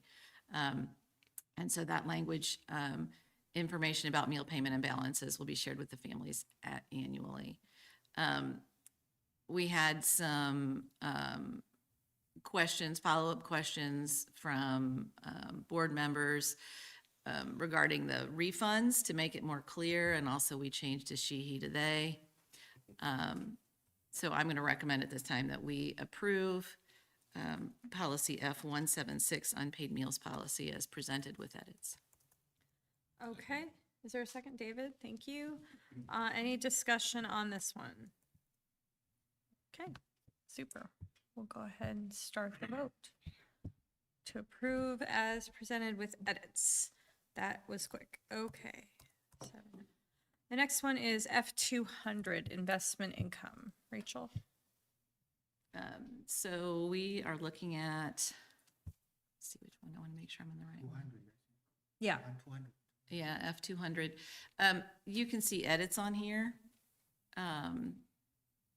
that we have. The superintendent or chief financial officer should periodically report to the board on the corporation's investment activity in compliance with the policy. We discussed this language that was recommended. It is duplicate to B-150 and is not necessary to add to F-200, so we do not recommend adding that blue language to the policy. I would ask that we approve policy F-200 as presented from the policy committee. Okay, is there a second? Second. Okay. Any discussion or other motions? Okay, then I will hit that. And that's 7. Okay, next one is fundraising and crowdfunding, F-225. So the first paragraph is important to have codified in policy. Markouts from legal are really just to reduce unnecessary detail that can be conflicting. Administrators did have questions. We sent it to legal, and legal counsel recommended deleting item number 4. We had a lot of discussion in committee about how that would affect things like Amazon wish lists. This policy would require wish lists to be reviewed by the superintendent or their designee, most likely the principal. And we added the word wish list to the policy for clarity. And then, so with that caveat, I know Amazon wish lists are quite popular right now, and this would represent a change to the way that we're currently handling those, as I understand it, a slight change. That said, I would recommend F225 fundraising and crowdfunding for approval as presented by the policy committee. Okay, is there a second? Lawrence? Okay, any discussion on this one? I think, Go ahead. just to add a little bit of additional clarification, if it's okay, Rachel. Part of the rationale for including wish lists and things like that, in our understanding, is to make sure that there are opportunities for building principals to be communicating with their teachers and to reduce duplication in ways that might benefit teachers. And it's not a go through every single item, but maybe create some process for making sure that teachers are communicating about what's on those wish lists in case others already have things. That way they can be more intentional with everything. Okay, sounds great. Any other, Daisha? Have we checked this with our principals that it's not going to put too much of a burden on them? Like they feel good with, if we're changing our practice, I would love to make sure that our principals don't see any concerns before we put something on them that may be extra burdensome or something. I just didn't know where this stood on getting feedback. Did we talk about that? Honestly, Can I? Mrs. vote? Mumford, Sorry. I don't think we did. Is it, I mean, it doesn't matter, but not to put them on the spot, should we postpone it just because, I mean, there's a lot of policies you're trying to do, I don't want us to approve something that they're like, this is crazy, but I don't want to also. They're okay. They're I was okay with holding it, but I was also seeing if, yeah. Something that's going to be. It makes sense. I mean, just within our building, we do the same thing when we're looking at parent council grants. It's like, let me see, like, I have a stash of those somewhere else. Let's use that. So no, I think That's why it didn't bother me so much, because like even the WLCSC requires that a sign off. And so, yeah, but I'm glad you asked the question. It's very important. So Okay, is there any other discussion? Cool, let's go ahead and start the buttons to approve as presented by the policy committee. And that looks like another 7. Super. Next is F250 travel expenses. Right, so this one, again, fair bit of edit on this one. We kind of deleted some language. These were edits recommended by administration. Really the significant one that we must include is that the policy applies to reimbursement of actual and necessary travel expenses incurred by board duties. And then we also kind of clarified that any travel between corporation buildings does require prior approval. We do have a number of teachers, or not a number, but a couple of teachers who do move between buildings, and so that should be managed at the local level. Okay, George? So with that, I recommend that we approve F250 as presented by the policy committee. Is there a second? real I'll quick? second it so I can ask a question Go about ahead. it. So the policy is called travel expenses, but the very first sentence says provide for the payment of actual necessary expenses, including travel expenses. So is this travel expenses or an expense policy in general? It's a great question. Yeah, we talk about that. That's why, that's the one reason why I have this relation proposals. Basically, necessary expense relate to approve the travel expense of any. Like of- parking, I guess that's, Yeah. because, travel, I but mean, not this like including some like, this policy also covers some other expense. And on that note, if this is intended to just be for travel expenses, do we have an expense policy? Michelle, question? Like if this was just for travel expenses, do we have a general expense policy as well? I don't believe there is a general expense policy. There's just the one that's under first reading for purchasing. Mhm. And those outline all the requirements that we have from the state as far as what we can purchase, how we have to make those purchases and such. There's not a general expense policy. I have state code that I have to follow, that everything has to be allowable and things like that. So we should just rename this, so we should accept Reimbursable the, expenses. well, I think that's actually another good way to put it, reimbursable expenses, Do you want to possibly. call it that? It's not necessarily reimbursements because sometimes we pay for things directly, Also true. Yeah. like registration and such. Mhm. There's a current policy, Neola policy, titled job-related expenses. Is that one of the ones we're gonna rescind if we pass this one? We are, there's a quite a large rescission group in this one through 4,000, so we'll be cleaning. Include training, Yeah. EDs, that kind of stuff. So, Can I Yes, I'm sorry, please. This is travel expenses. It's not a broad general expenses. As you read through, they are things that are travel and travel related expenses. It's not talking about expenses relating to, Teaching, yeah. yeah, I was gonna say haircuts.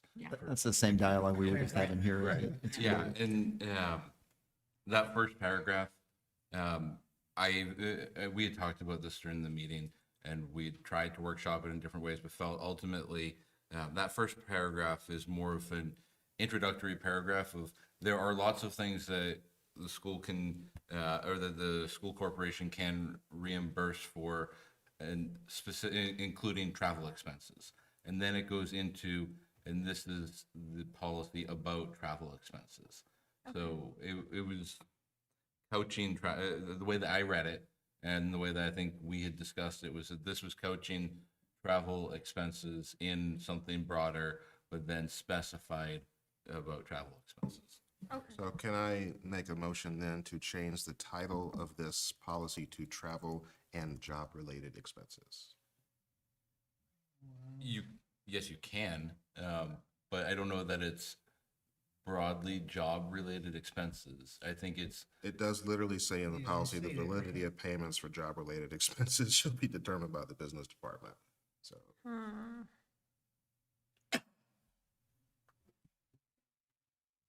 Interesting. yeah, they have validation to payment for job-related expense should be determined by the business department. So, Well, I we make could a add the motion? word travel in that validity of payments paragraph. We could say for job-related travel expenses shall be determined. or should we just table this and rewrite it? I second it. Second the table? Yeah. Okay. Moves Sorry, guys. to table. with committee, we can discuss further. So detail then next month. even get clarity. If anybody would read the policy. We, yes, we. Yeah, we can postpone that, that is. All right. So I will formally move to table, and then I think they should second it. Yep, I got that. I just need to remember if tabling, yeah, we do need to vote. Okay. Committees. Okay, so we ready for the now, everybody? Okay, so we're tabling, Voting to table. voting to table. Okay. There we go. Okay. Tabled.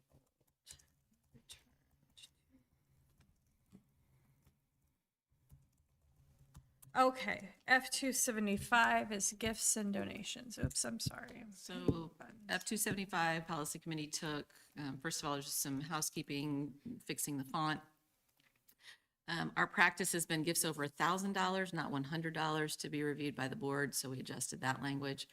We did also add language specifically in green there. The corporation reserves the right to refuse any contribution from individuals or organizations who are not aligned with the mission of the corporation. So we just did that, so we had a little flexibility if for some reason we did not want to receive funds from someone. So with that, I make a motion that we would approve F-275 gifts and donations as presented by the policy committee. Second.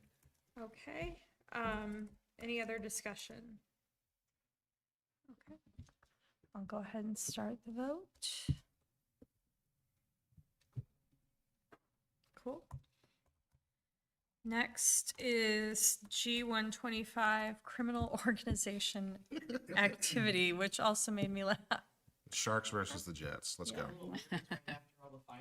It is a little weird. Is there anything you want to share? We're jumping to G.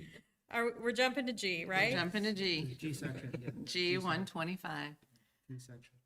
So I will make a motion that we approve G 125 with the updated text, green text as presented by the policy committee. Okay, is there a second? David, okay. Any discussion on this one?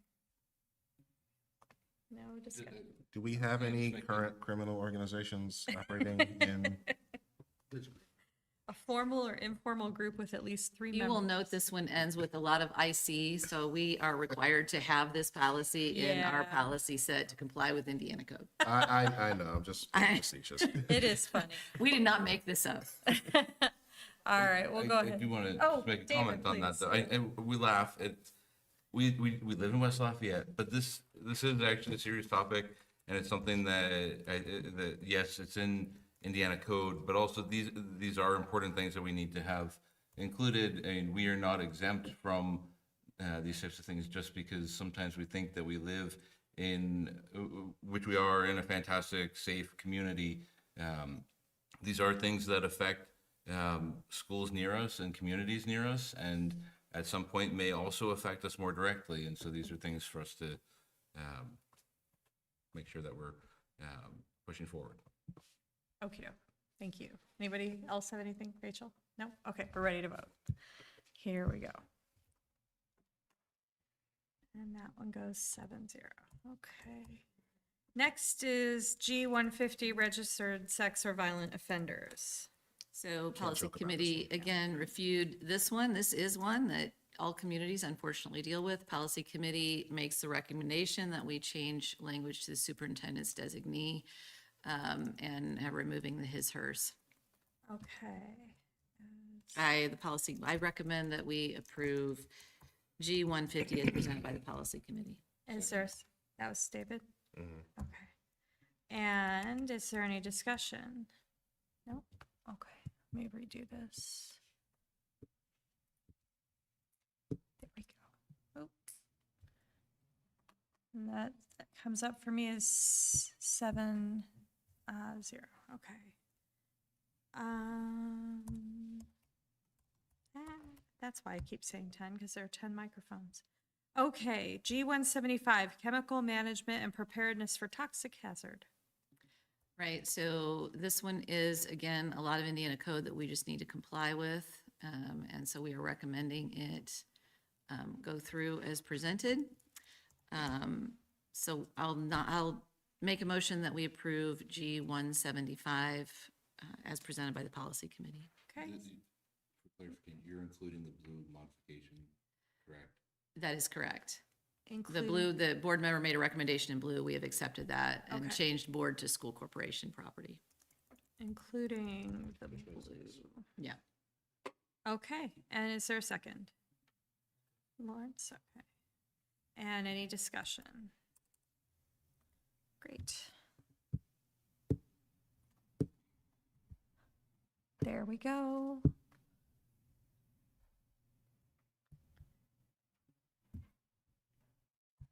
All right, that one passes 7-0. G275, animals on school property. So policy committee reviewed this. We had actually quite a bit of conversation on it. We do recommend the addition of optional language as presented by legal. The board, I just say this publicly, should be aware that animals on property may incur additional costs and insurance. Dr. Reiner is happy to help provide us with that, but we did want to leave the door open for animals. And so if we can scroll down to that optional text, there it is. Which basically gives our superintendent or their designee the ability to put this in administrative guidelines. And that includes animals for curricular purposes, including therapy dogs.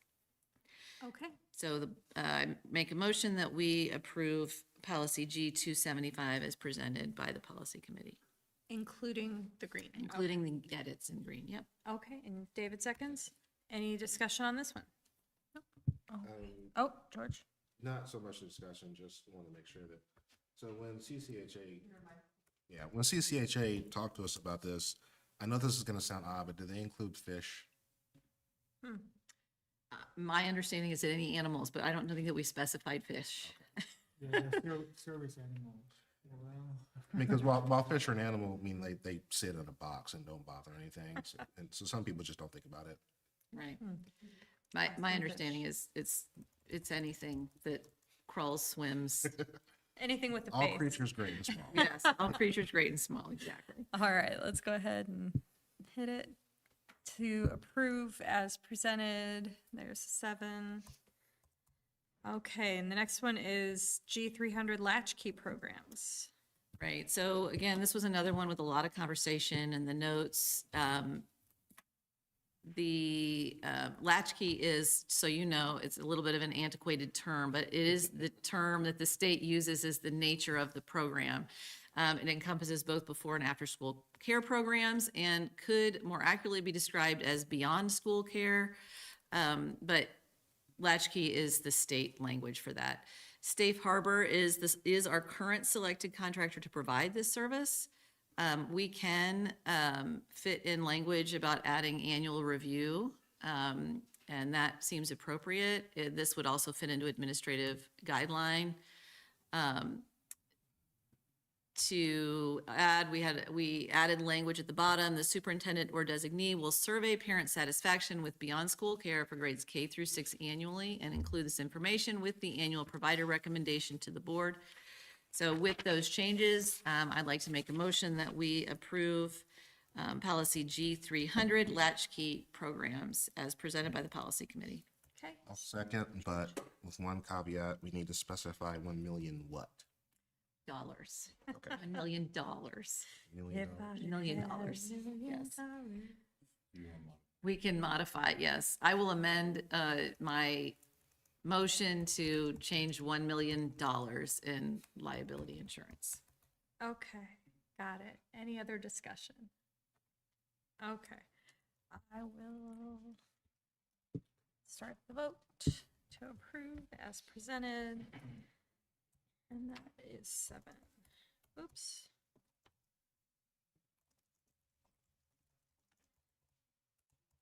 Okay, the next one is G360 data breach and protection.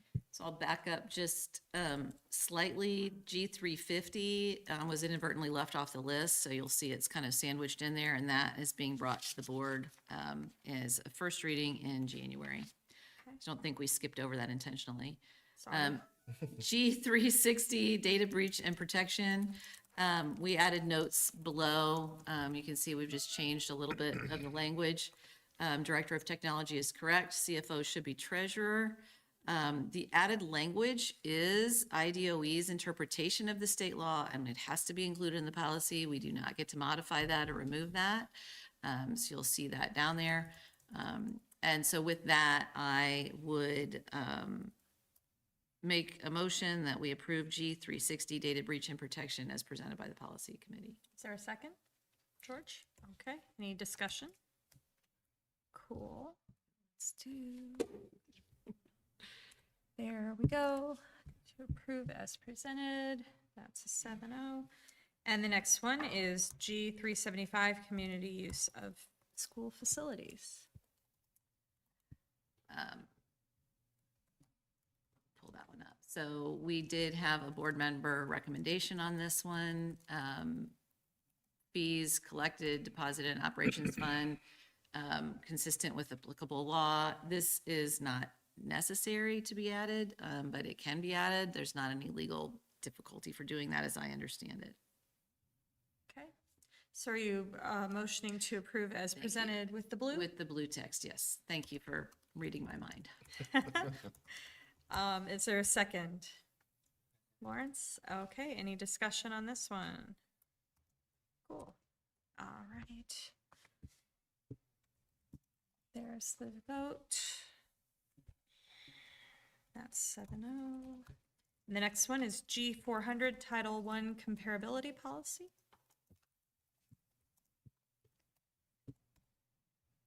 Again, a whole lot of Indiana code that we need to make sure that we have in place in our policy. So I make a motion that we approve policy G400, Title I comparability policy as presented by the policy committee. Do I have a second?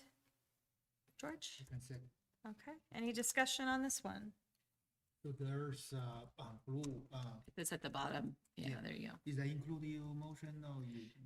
Right, so Oh, that, yeah, okay. this down here. Okay. That is, I So- understand that we did talk about that one.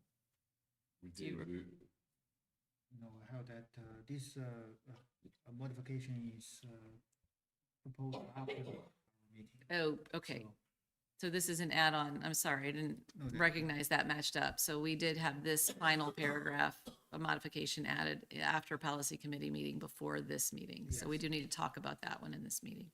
Okay, let's, I can have a motion. take to- that as a motion, yeah. Modifications as, Add the blue. yes, the blue language. Is there a second to add the blue language? Okay. All right, discussion on the blue language. Short summary. The original language is a little bit not very clear, so I just have this rewording. I think, I believe it's the same meanings, the purpose of that last paragraph, but just I hope this language can make that better, more clear. Did you strike the red that's Yes. just above it? Yes. Okay, so the difference I see is the biennially. Oh, yeah, biannually. So I removed that, so our, I believe that biannually probably that's come from the 2 years, Yeah. audit, routine auditing things, probably that. But I just removed that, so make our policy more general, so the school admins can have more flexibilities. If- That's one thing. If I could, I actually think that that's more broad. I don't see a problem with that. He's just saying basically that we're going to comply with the law. Okay. And that the superintendent will put in place practices to comply with the law. So if, that actually It gives us some doesn't matter. flexibility if the law changes. So Sure. that's a good edit from my opinion. Okay, so Rachel, do you want to amend yours? I to will amend, yes, to include the include the blue language in the last paragraph Okay, instead of the, yeah, instead of what? the final paragraph. it's the, yeah, Right above the blue comment, it's actually just modifying. correct. Okie dokie. Any, Replacing the final paragraph of the policy with the blue language as recommended by a board member. okay, and is there any further discussion? No, okay, cool. There we go.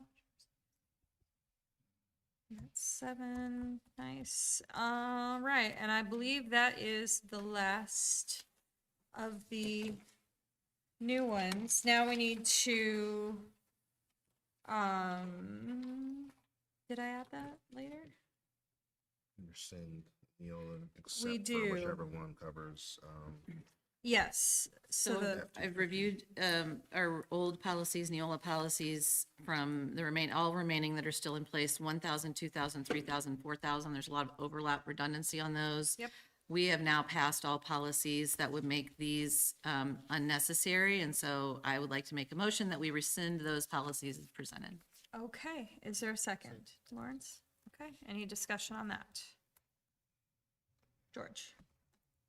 yeah, any of those cover what we tabled in F-250? No, we're clean, Okay. Okay. as of last meeting, so. Okay, I'll go ahead and start the vote then. To rescind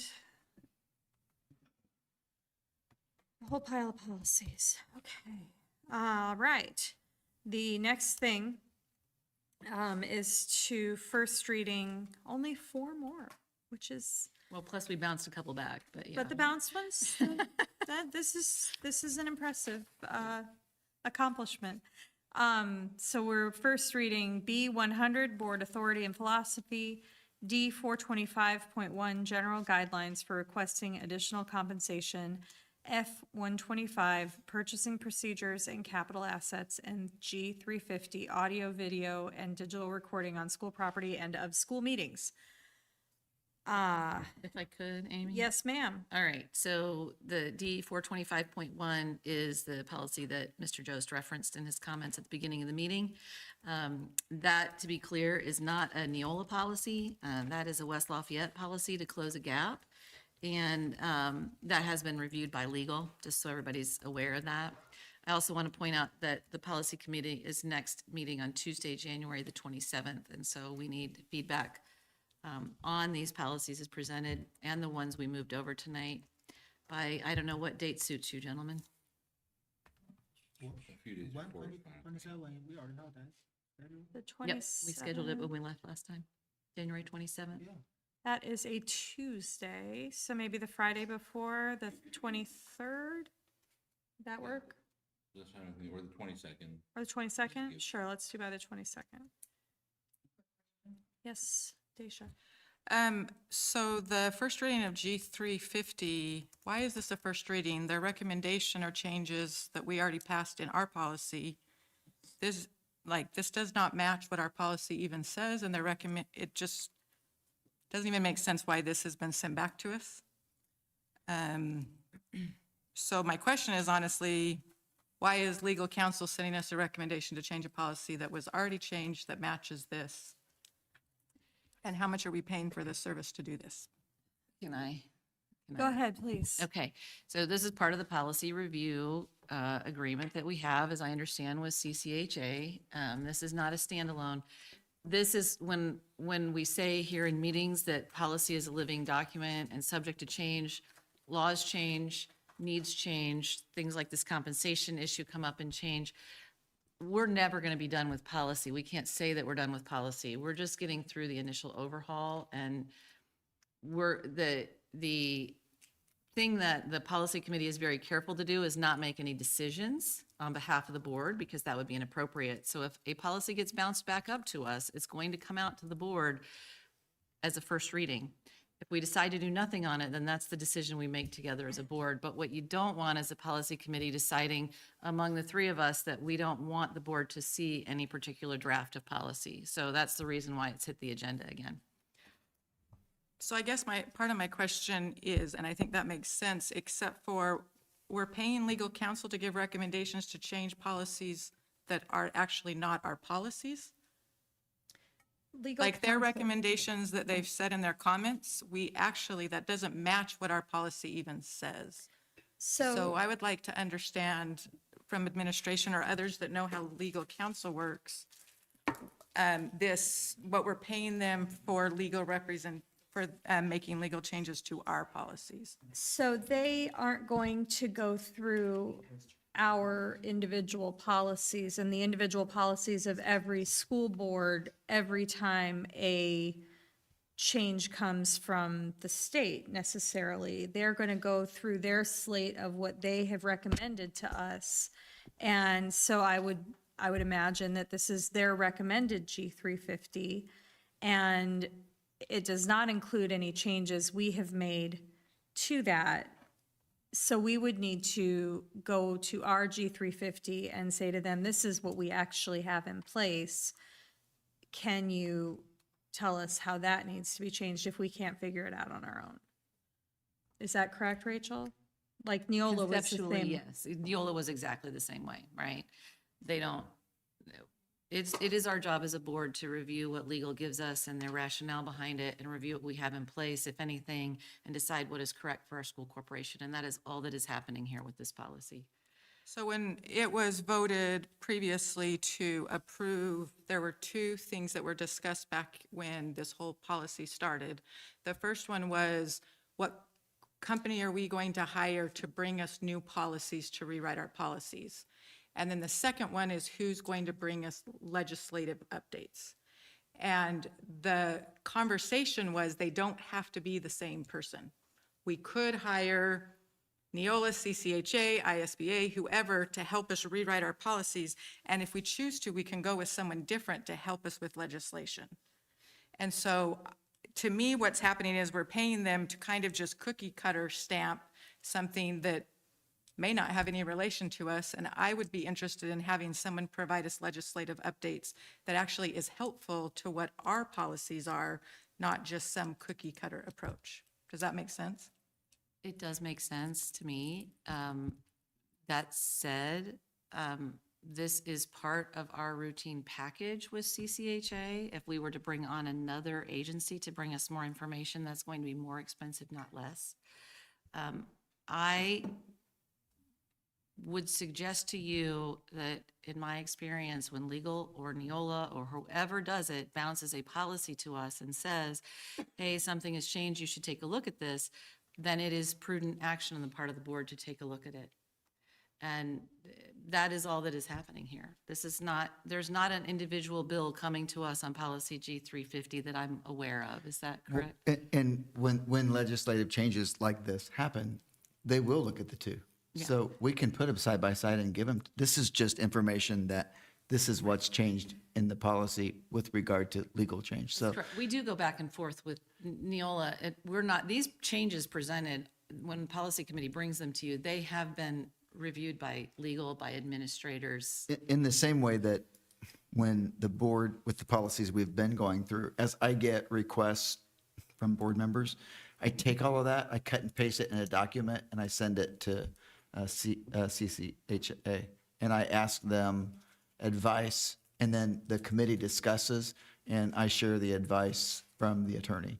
And so if our policy looks different than the recommended or quote unquote cookie cutter, we would show, we as a committee would look first, and then we would side by side with the attorney. Does that make sense? Yeah, so understanding the process, if we were to decide to go with ISBA, Neola, some other group to provide legislative updates, would they then just say, our cookie cutter policy, here's what we recommend you change, even though those aren't your policies? Is that the way that Yes. legislative updates Yes. are handled? Yes, so if we were using ISBA, Okay. they're going to show on their policies, they're going to send it, and then it's our responsibility to look at what we've done and know what we've done and be familiar with it as a board and an administrator team working alongside the board. And then we would apply it to ours. And that's actually, there were a lot of changes that I didn't necessarily think's easy in the Neola. And so we really had to go back and forth and spend a lot of time look at, does that make sense? And so, yes, when we make big changes, when the board makes big changes, which I don't think the board has, by the way, but if you did make really big changes, it would be more work on that process, as well as with the board, to say, oh, that's one where we really went a different direction.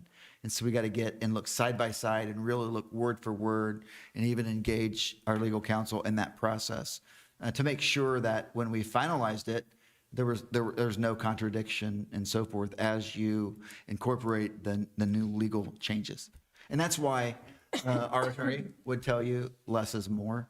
The less you can do and the more you can focus on Indiana code and maybe focus on administrative guidelines, the better you are, which I think this board's done a good job of. Right, I think my question is more what we're paying and what services we're receiving is not matching up to what my understanding of the expectations were. So it sounds like maybe at another point, this may be a topic to bring forward of how much we're paying and what actually support we're receiving. Yeah, but we So- can clarify that now since it's a question. I'm going to let Michelle speak to it. I'll speak to it and then you give the details. So we have a transition fee, which is the bigger fee. That's a transition. Yes, That yes. was what had to do, that has nothing to do with this No, topic. but what's happened is if you think about it, we were slow to get going. And so we are way out of the range that a typical school district would get through. So now there's new changes, and that's our retainer fee, okay? And so when those changes happen, you pay a retainer fee. And Michelle, do you want to explain that annual cost? And we may need to look it up, but if you've got For it. the board policies? Yes. So the legislative updates are billed at an hourly rate for the Thank you. legislative updates to board Thank you. policies. Yeah. Well, what I would say is that we do not want our attorneys sitting back and deciding West Lafayette does want this legislative update, they don't want that one. It's their job to give us all of the legislative updates and allow us to make good decisions based on what they send us. So some of them are going to not be substantial, and some of them are not going to match us at all. Here is I'll use D 425.1 as an example. That's the one that needs to close a specific gap related to teacher compensation. This is not a CCHA policy. This is a West Lafayette policy. So if there were some kind of legal update to code that made something about this policy illegal, we would not receive a legislative update about it. We would have to be ahead of our game and take this to legal and ask them, do we still comply with this? So I'm just telling you that in my opinion, in my experience, we want legal to give us all of this information, and we want as a board to deal with those edits. David? Just for clarification, CCHA, anytime that there's a legislative update, they take their general policy, they make they provide edits to that and send that out to everybody who works with them. Yep. They don't fine tune it to our specific language, but they do that with the intent that we will then update our individual policy so that they don't have to go through 100 different school districts' individual policies. Correct. They don't directly charge us for those edits, like with the policy that we we're just talking about, because they made that as a general edit for everybody who was using their policies. Right. When we make our revisions, and because that language doesn't fully align with that paragraph in our approved policy, then we would be billed at an hourly rate for them reviewing our revised policy, just to ensure that it complies. Correct. Correct? Yes, that is what I understand as well. And we wouldn't necessarily want a set of policies from Lobob's Discount House of Policies, because if we get into a legal situation, CCHA is going to be the ones charged with defending us. And so it makes logical sense for them to have that hand in writing the policies to begin with, because if Lobob's Discount House of Policies has misinterpreted something or interpreted it differently from the way CCHA would, then CCHA is going to be the ones that have to. Well, But we too will, Michelle and I, Mrs. Cronk and I were just talking on the side. We will get full clarification of what it looks like, Mrs. Mumford, and we will have her put it in a paragraph, and we will I report just that to the found board. both contracts where I'm getting this from is Neola in the past, and what their quote had been is we do just pay them, we paid them just a set fee. It had nothing to do with hours. That was a retainer, correct? That's what I was referring to, by the way, when I That said was retainer. that one. Yeah. So then I just found, which I did not realize I had missed it before, was CCHA. It does say in it, they're charging us per hour. So there is actually a significant difference that I had not realized, so. There is a this- difference, and I will have her, I'll have our attorney put that in writing. Okay. And communicate that clearly Help us for the board. And then, understand what we're paying. yeah, and then if there's additional questions, of course, we'll make sure we provide Thank you. clarification, and you're welcome. And I also don't remember Neola ever reviewing our changes. So they send us policy Oh, and they we did. adjust. They did. Did they? They did not. thought that No, well, we didn't. we had to This send it district to doesn't. our This district didn't do it. So just to be clear, Yeah. this district did not do that it's part of the package. Okay. As So you part of the can do retainer, that. and we did that, yeah, in our previous previous. districts, they came out and did it. Here, they did not. So, yeah, what Dr. Reiner's not saying, thank you for that. We had independent legal counsel reviewing all of those policies at a much higher rate than Yes. we're currently paying. I also want to add on to what you've said a little bit. If CCHA is not the only source from which we could get information, there have been a couple of instances we're all aware of that we maybe haven't agreed entirely with what CCH interpreted something to be and went and got other interpretations and had some conversation about that. And also, of course, we've had board members come in with what they have read in legislative changes and brought that back and requested a policy. Any one of us can request that a policy come back in front of the board for clarification on interpretation of the law. Is everybody clear? Okay. Cool. Let's talk about transfer students. This turned into a much bigger issue than I ever expected it to be when we discussed it. We've been getting inquiries about students who are interested in coming here for next year. There are a variety of rumors or misinterpretations of maybe what's been heard that I have been made aware of, and I think it would behoove us as a district to first affirm, which I have not heard anyone on the board say otherwise, that we intend to keep all the current transfer students indefinitely, that they are going to graduate from here if they so choose. That was the first part of what I wanted to affirm. And we limited it to next school year because, as has been pointed out, we are in the middle of a process of reviewing this policy. However, since no one has questioned whether or not those students should remain, I thought it would be clarifying for those students and their families if we were to say out loud in public by vote, yes, we are keeping all of our current transfer students through the end of next school year. So I would like to move that we affirm that. Is there, Before you do that, yeah, so keeping the current transfer students till keeping current transfer students till the end of next school year is great, but how does that affect that specific vote? How does that affect, say, the third grader? Are we gonna revisit this every year to make sure that they get through 12th grade with us, or? no. I think by the end of the whole process with the meetings and the surveys and so on, and we have scheduled a, oh shoot, I've lost my, work session. We're going to have a work session, Sean, help, where was it? The 21st? It is going to be And this was part of what I was going to announce this evening. January 26th at 10 a.m.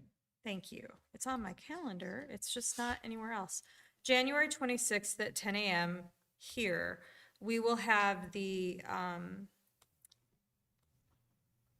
consultant, whose name is Sherry, Yes. come and deliver us the results from the focus groups and the surveys. Yes.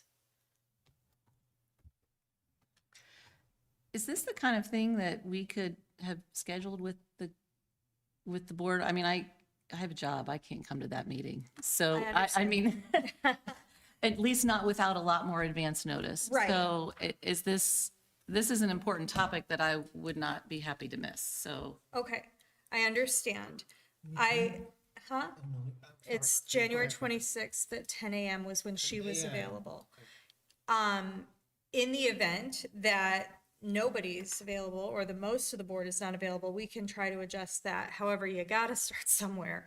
And with all of the different moving pieces we have right now, I wanted to try to at least get something firmed up. We would also record and have that available on YouTube. So it's just very difficult right now with the timelines and everything we have going on, and I understand availability is difficult as well. So that was my thought earlier today, was to have that presented as soon as possible so that we could make these decisions. But the first one, the one where we're talking about our current transfer students, is basically just saying we are going to follow our current policy that's on the website. We are going to keep doing what we're doing for one more year with regard to those TSC kids who already go here. So are we, as step number one, are we comfortable with that, or do we need to have discussion on that item? On keeping our current transfer students? Okay. George seconds. Okay, so now discussion, please. Stacia, go ahead. My first basic question: has this language been reviewed by legal counsel? Because currently the way the memo says is all students will be retained, and my understanding is there's circumstances where they cannot be retained. So that was my first question. Go ahead, George. What circumstances? I'm curious, what have you heard? That's the attendance discipline Oh, clauses. gotcha. Yeah, that's I would like to have a modification of this motion, with, say, for example, I would add a little bit, so all current transfer students in good standing and subject to school capacities, will be notified by current administration, something like that. So All I would current like to have these transfers. modifications of this motion. Will be, okay, all current transfer students in good standing will be notified, and the rest is the And same. subject to school's capacity. Uh-huh. So two things. One is good standing, another thing is school capacity. Okay. I'll second that, that's fine. So that was Lawrence and Amy, okay. Is everyone okay with that statement? Just a heads up, schools capacity, when you put that in there, as soon as someone decides to lower our school capacity, we're saying we're kicking out all these students. So Someone being who? the superintendent or the administration at any point can change our school capacity. So school capacity is changeable. And so putting that in there, does all that. So I'm not saying, I'm just saying, How would this is you- a loaded topic that we are starting a conversation tomorrow with the community. Well, we the started the community cares conversation about- earlier with the surveys, and so we have a great deal of information So already. then let's have a work session, discuss it, but not in the middle of the day when everybody's at work, teachers and parents can't come. And let's have a discussion about this instead of throwing out a vote at the end of a long agenda and rushing a decision without all the Okay, information. please stop ascribing motive to my actions. I'm not trying to rush anything. We needed to start somewhere. This was simply a place to start the conversation. I'm not overstepping. I'm not trying to rush anything through or cater to anyone's desires. I am simply trying to get something done so that we have direction for our central office. And I would really appreciate it, and it would be better boardsmanship if you could be a little kinder in your assumptions, please. So in regard to giving direction, I don't understand why today is different than 1 month ago. The facts Because have we're getting the remained. calls. We got calls a month ago. Just because the calls have increased from people outside TSC does not, to me, signify that we need to rush a decision where we're in the middle. The facts are clear that legislation does not allow us to charge families. Currently, we are not accepting transfer students for this school year. And then the third point is, we're in the middle of acquiring information, and by Friday, we will have more information, schedule an evening board work session, and move forward instead of handling it the way that it's being handled. So are you proposing that we have a work session Friday night? If it works for other people, yes, but not during the workday so that the community can come. Rachel? I want to point out, we can get really focused on things like transfers, but I want to be clear and bring us back to the fact that we're talking about transferring children. And that's really what we're talking about here, is families who are sitting there. We're in second semester. Classes are being registered for, as we all know. Things like course fees are being discussed, and we really want to get those out to families quickly. We all agreed that that needed to happen quickly tonight. To say to a whole group of our students, yeah, we know this is stressing you out, but we are not in a position to guarantee you that you can come back next year. That's a really difficult place for our central office to be, and it's a very difficult place for our families to be. So we're just not talking about transfers. We're talking about children who are our current students and families who invest greatly in our community. While I agree with you, Daisha, that we do not have 100% of the information, I am satisfied that we have substantial amount of information at this point in which we could commit to our current students who are transfers that they can go ahead and schedule for classes and they can go ahead and be with us next year. Thank you. And our office was not requiring a vote. I want to make that clear. Mrs. Julian's getting a lot of calls, and principals are getting calls, and families are very nervous. It's even trickling into students. And so we were asked by Mrs. Julian what do we say? And I said, it's presumptuous on my part to say you can stay. So I was asking Mrs. Austin to talk with you guys about what we could say, knowing what we know about what I've shared with you guys so far about the survey results or what we've shared. And we know that 60%, we know that you as a board wanted to survey. If you'll recall, in the summer, I presented in the summer, and I said, our recommendation is, and our recommendations never changed, with the exception that we were more open to opening as an open district as opposed to just TSC. And then again, I want to preface though, but under the condition that it was controlled and the board always had control and that they would develop policy that was transparent, which is what the board had asked for. So then we were requested to get data but through a survey. The survey data, as you know, 60% over, they favor a transfer, but they want a transfer that is what the board wants, a policy that's transparent and a policy that puts our students in district, does not jeopardize them at all. And they want it annually reviewed. That's what some of the data informed us of, which we shared with you all. And so if you'll recall, for the past several weeks now, our team has been providing information to the board that, given the board now knows through this survey, if anybody could take it, that it's leaning, the majority sees the need for a transfer. That changed our language and our questioning and our dialogue, which we've communicated to the support. I hope you would agree with that. Yep. That we're going to now start discussing through our facilitator. She's going to present all of this data that you've all seen in those focus groups, and she's going to discuss with teachers and their focus group and any family that wants to participate. We've got several at 2 different dates, and I'll talk about that during the superintendent's report. The questions are more focused on if the board is going to consider a policy that focuses on transfers at a controlled degree, because that's what the data has shown us so far. What is it you want the board to know so they can make an informed decision? And that's what you saw. Okay, so I think everybody's nodding. I want to make sure we're communicating clearly. We didn't necessarily need a vote tonight. We didn't ask for that, but we're comfortable with what you want to do. And we're comfortable with this dialogue. All I wanted to know from the board, so this is why the dialogue is important, is if Mrs. Julian were to say, the board will likely be working on a policy related to accepting transfers of some degree based on what data tell us so far. And there's going to be focus groups and what can we and can't we tell?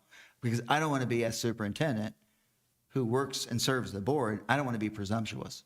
So that's why this dialogue's important.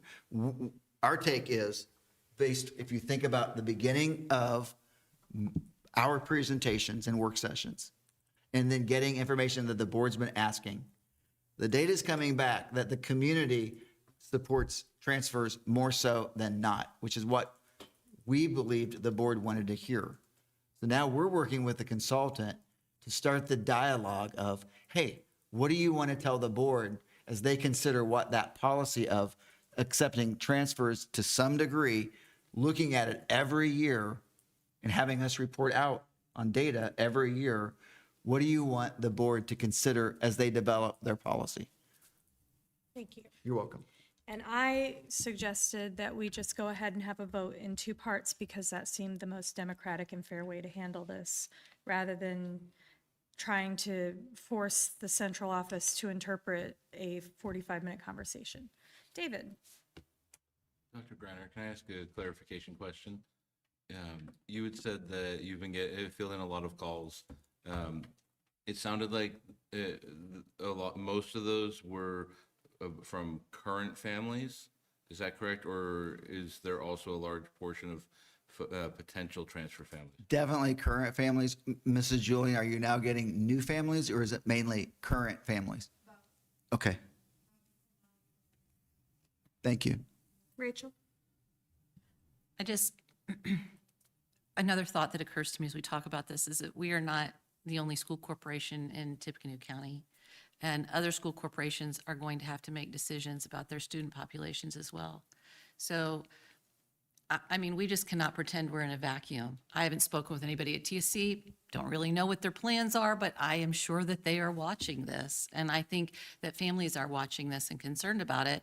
And I'm very concerned that we're having this level of argument, or it's not an argument, I misspoke. We're having an animated conversation about students who are already in our classrooms. So that is troubling to me, that we're kind of going down this road of we might not keep you next year. As a parent, that would terrify me. Me too, and that's why I want to be very clear and direct for the families that are our students. Daisha? So to me, what I'm hearing from all of our conversation is both a discussion of current students that we have and potential future. These are 2 agenda items, and so my view is let's vote on the first one, because to me, there's not as much of an issue. I don't agree with the timing. I don't agree with the way this has been rushed and the wording, but I do agree that if we have accepted students, that we then don't kick them out, and that we need to consider that part of it. And then the topic of new transfer students is its own issue. And to me, these are getting messy. And so I would say that I think we should stick with only this current one, and then we can bring some of the discussion we've had to the new one, because they're 2 different things. I agree with And to that. clarify, because even like I had a question from a principal, transportation matters, that's part of it. Disciplinary. So we're not suggesting that there's a change where you're guaranteed in. We're suggesting, like the way you just described it, that do we have permission, without looking presumptuous, to say we don't plan to do something different for current students? Can we display what we're proposing to say on the boards right now? Is there, Brandon, can I chat it to you?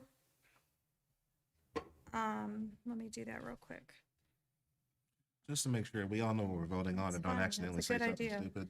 And I'm really grateful for Lawrence's suggestion. I had not thought about the good standing part when I did this. Yeah, and on that note, can I ask you to amend myself? We shouldn't say subject to school capacity, because I don't think we're going to get a whole lot of capacity changes in January.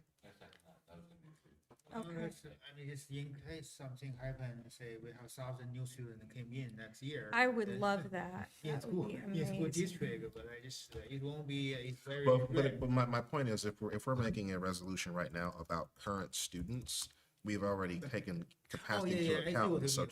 Okay. I'm going but to change it what I'm from saying to is welcome. just next year, we talk about it next yeah, but year. I'm saying we'll get to that. But right now, we're talking about what, 167 that we got right now. That's who we're concerned with right this second. Yeah, but I mean, the next year, let's assume we have 1,000 in-state students came in. Yes, but what And what I'm asking you is that is not something we need to approach at this very second. That's not Yeah, the we issue we're can dealing wait with on that. right now. Yep, don't forget about your microphones. Okay, so currently what we're working with, and I think Brandon's got it hopefully over there. I emailed it because I couldn't get the chat to work. Oh my, I just lost it. Is that all current transfer students in good standing will be notified by the central office that they will be permitted and welcome to continue enrollment at the West Lafayette Community School Corporation for the 26-27 school year. Okay? So is everyone amenable to that language, or do we need to have more discussion about this specific part of what we're discussing? Okay, I'm going to go ahead and start the vote to affirm this language. And that is passed 7-0. Thank you. Now,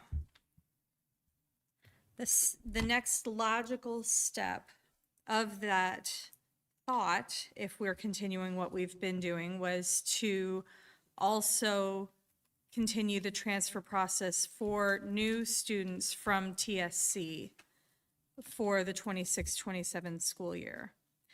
Only TSC, and unfortunately, Is there a way I can share on the screen? Is that? What's that?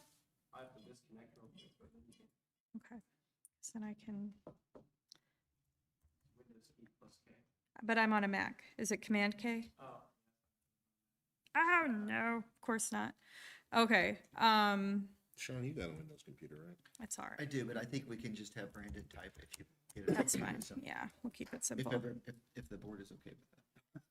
For, I mean, yeah, I mean, he's director of technology for a reason. I Shall think it'll be okay. okay, there it comes.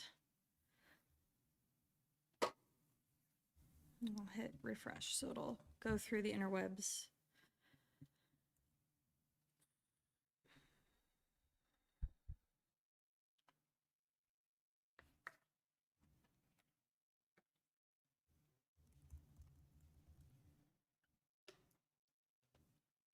So the next logical step was to extend that same welcome to the students who may not have yet transferred from TSC, but would like to.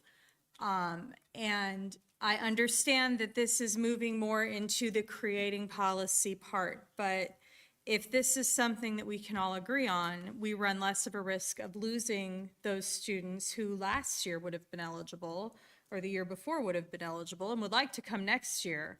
So I thought I'd put it on there and see what happened. So I move that the current transfer process for TSC students shall continue for new transfer students for next school year. And I referenced where the policy or the procedure is outlined.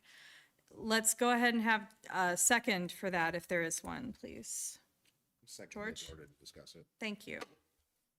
All right, what discussion do we have about this one? Is it too soon, UA? Too soon. Okay, Yeah, that's fine. because you said we will later have a work session after the focus group meetings, and I think we can wait till February to vote on this one.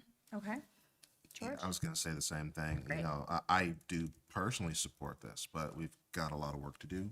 And to make it clear to the public that we are not outright rejecting their kids, instead of voting no, I actually move to table this. Okay. Rachel?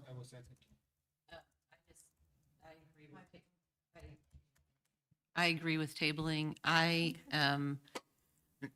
So I want to say that there's a risk attached to this. The risk that is attached to us not taking action this month is that families will, when they reach Mrs. Julian and she says, at this point in time, we are not accepting new transfers from TSC for the 26-27 school year, that those families will go and make other arrangements. We know about the universal voucher thing. We know there are other options available to families. And if we were to come back later and say, even a month or two later, and say, oh, okay, actually, we do want to amend this, and TSC, we welcome your students in, we would have potentially a smaller number of them available and willing to do that are not already committed.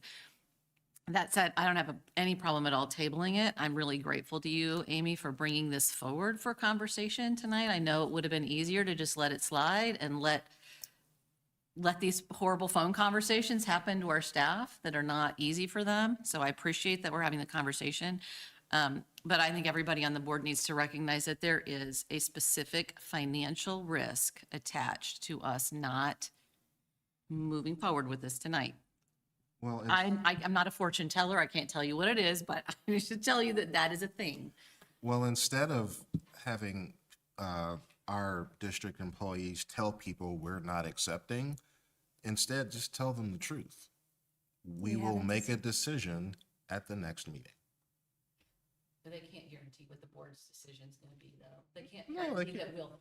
So No, how many but- things have we tabled tonight? Mrs. Julian cannot say the board will decide on it on February blank because she cannot guarantee No, gonna happen. what I'm doing is I'm committing us to making that decision after we've already gotten all the things that we were talking about, after we've gotten all the surveys and all the focus groups and all the consultant information. Yeah, at the next meeting, we're not going to have any excuses to not make a decision.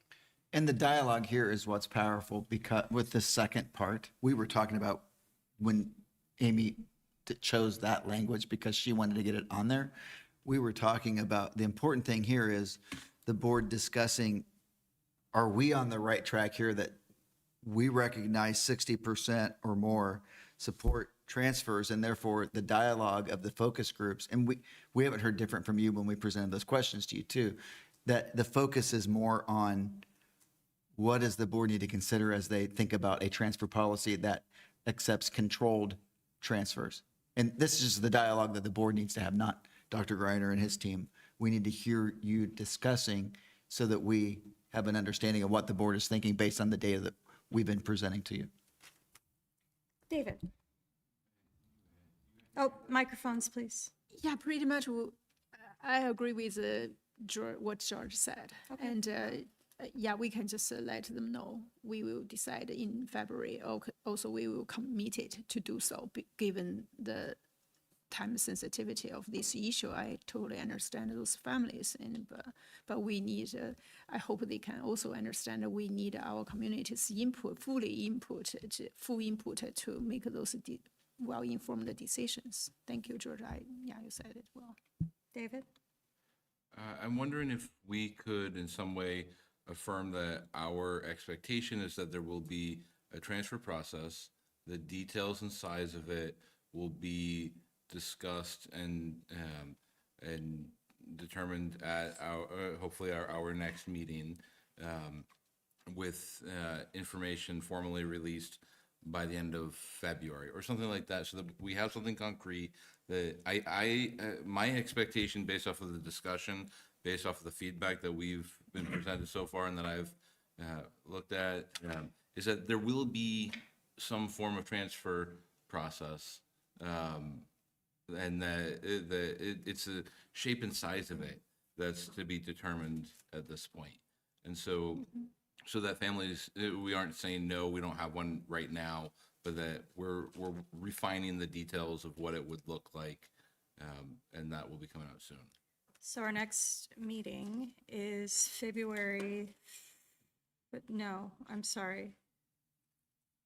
the 9th. And then March would be, March what? 9th again, right? Yeah. Would we like to say we will have a operational transfer policy in place by March 9th? Can we all commit to that? I know, Rachel, because you've done all the policies, so you I know. really strongly recommend against saying we will absolutely have a decision by this date. I would say that we could commit to that being our goal, that being our objective, that being the date that we're working for. We can do a self-imposed deadline, but we should not take a vote committing, because what we're doing at that point is committing people's votes, and that isn't really Okay, great boardsmanship from my perspective. that's fine. Okay, well, it is my goal to have a policy in place as soon as possible. I hope that that helps with the phone calls that you all are receiving. David? I'm wondering if it might be possible, you may already be doing this, Roberta, for anybody who is calling to ask about transfers, if you're taking down their contact information and saying that once we have something formally in place, we'll reach out to them with that information. That way we can make sure that any family that's contacted us can get that as soon as possible. I think that's reasonable. Absolutely. Yes. Yes to that. And there are questions about when we say current transfer families, what about like a kindergartner of a current transfer family with multiple kids students in the district? Is that a current family or is it a new student from the board's perspective? I'd call that a current. Can you guys discuss it? Is that a current student, or I would call that a current student? What do you guys say? I am not going to tell somebody's little brother or sister they can't come. I won't. Lawrence, do you have an opinion about a kindergartner whose older siblings go here already? Can you mic up? I think they're same family holder. belong I to think us? they can join. I think that's we can accept that. Okay, Rachel? Yes, current family. David? I am trying to remember back to the language that we said. Did we say current families or did we say current students? If we said current Current students, students. So we then should we should change just it to amend current that to families. say current families to include that, just so it's clear. Okay, I also think it'd be nice to hear from our focus group and our community, because that one is actually not the same thing. And when we've talked about it in the past, it hasn't been the same. We have talked about, when our consultant was here and other ones, of the conversation of once you accept a kid, that is one message. Once you just say your entire family is accepted is another message. So I would prefer personally to wait and hear from focus groups on that point. UA, do you have a thought about kindergartners whose older siblings? I would prefer that we keep the last memo as it is, just commit to the current students as for the other ones, and let's wait till February. Do we have a lot of kids in that situation? Don't know yet? Okay. We won't. And they should, procedurally, you're right. But, you know, you also, the reason I say what I said so forcefully is because even though we haven't made those concrete decisions yet, people are still looking at this meeting now and wondering essentially where our hearts and minds lie. So, True, but the concern I have with anything is when we're being asked to vote in the moment and we've not shared that intent or plan ahead of time, we're not allowing the community to give us any response. And so currently, I appreciate the process where on Friday or Wednesday or whatever day, the community is informed of what we're planning to vote on Monday. So if there's something that's a major concern, they're able to reach out to us. Sitting here in a meeting and saying, okay, suddenly we want to change a few things, I don't feel comfortable saying, I'm just going to vote for whatever my opinion is. I was elected to represent others, and I would like that to be shared with the community so that if they do have concerns, they're allowed to have a voice and not just me. Rachel? I just want to make sure that I'm understanding this. Mrs. Mumford, it is your position that our community would say to a family with, say, 4 children and 3 of them are already in our schools and they have a kindergartner, that our community would say, tell them to send that kindergartner to a TSC school. We don't care about the other 3 kids or the burden on the family to do that. It's your position that that's what our community would tell us in response to that, which is probably not a lot of students. I'm not saying, I haven't heard from the community, so I don't know what they would say. Okay. but you reference the community all the time. Surely you hear from them as much as you reference them, right? When a community member contacts me and doesn't want their name to be shared with you, then yes, I do share that information with you. No one has reached out to me about this particular topic because this wasn't one that was on the agenda to be voted on about this. So I don't have an opinion at this point of the voted either way. David? This is a big, messy, complex issue. I think the issue of an additional child in a few families is a relatively small, constrained question that we've been elected by our community to make smart decisions. We absolutely have to get their feedback. We absolutely have to bring things out to them to make sure that their voices are heard. I also think that we have been elected to make smart decisions, especially when they're smaller in scope. And I think that the issue with families who have children already in our schools as transfer students and an incoming kindergartner is a relatively small decision that affects only a few families directly, and that giving them the clarity that their kindergartner or future kindergartner will be able to enroll here next year, along with all their other children who we've already said will retain. I think making that modification is part of the broader scope of what we were talking about with these two. And so I would be okay with us making that modification to make sure that those families know that their kindergartners, future kindergartners, will be able to come next year. Rachel and then UA. I just have a question. I thought of this as I was sitting here. Do we have only West Lafayette Community School Corporation students in the preschool? So if I am interpreting this correctly from a family's perspective, I can have my 3 oldest children in the schools in West Lafayette and they're allowed to come back. And I can pay to have a child in our pre-K program, but I cannot, if we were not to deal with this, I cannot put them into a kindergarten class, or I don't know that I can. Is that how a family would receive us?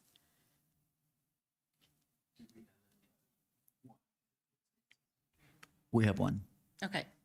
So we have one family in which we are saying, we would like your money, please, to be in our pre-K program, but when we come to kindergarten, we no longer want you, potentially. Okay. Thanks for that. I'm glad to know there's only one. UA. I just have a clarification question. What are we discussing right now? We passed the item 13.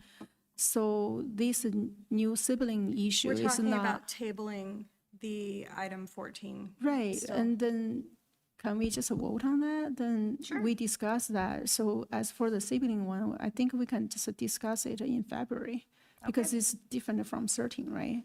There's the vote to table on number 14, the new transfer students.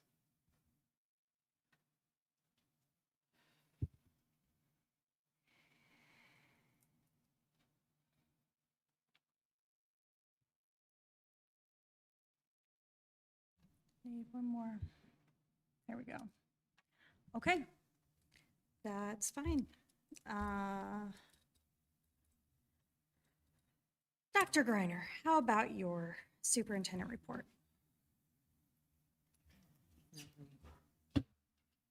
Sorry, I caught you off guard, didn't I? Let me hit stop there. There we go.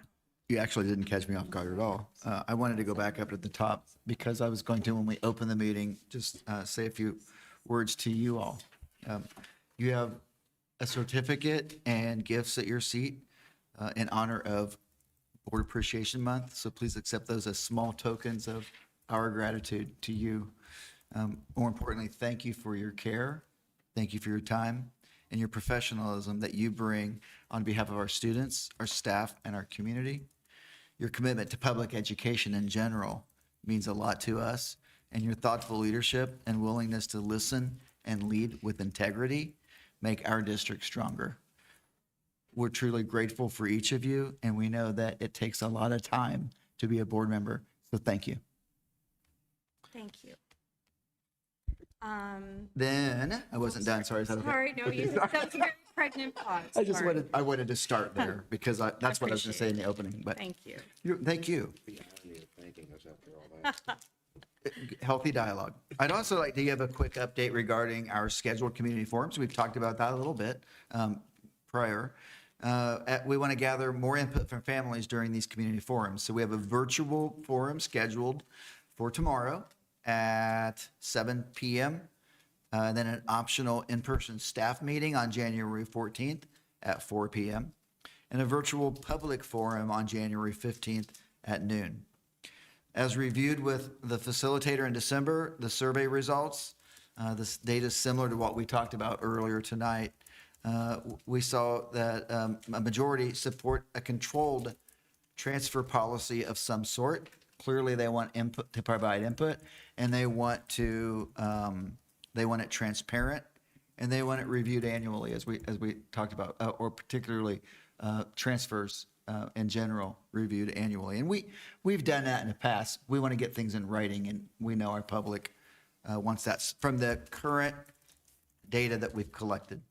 So based on this feedback, our facilitator is going to lead community discussions to gather stakeholder input on considerations for a fair and transparent policy that the board might consider. Following the forums, we'll provide an update in Friday notes from our facilitator and the work that she's done for us. And then we want to hold a public work session per Mrs. Austin's request, and the board clearly wants that, and it makes sense that you would want that, a public work session or a board work session.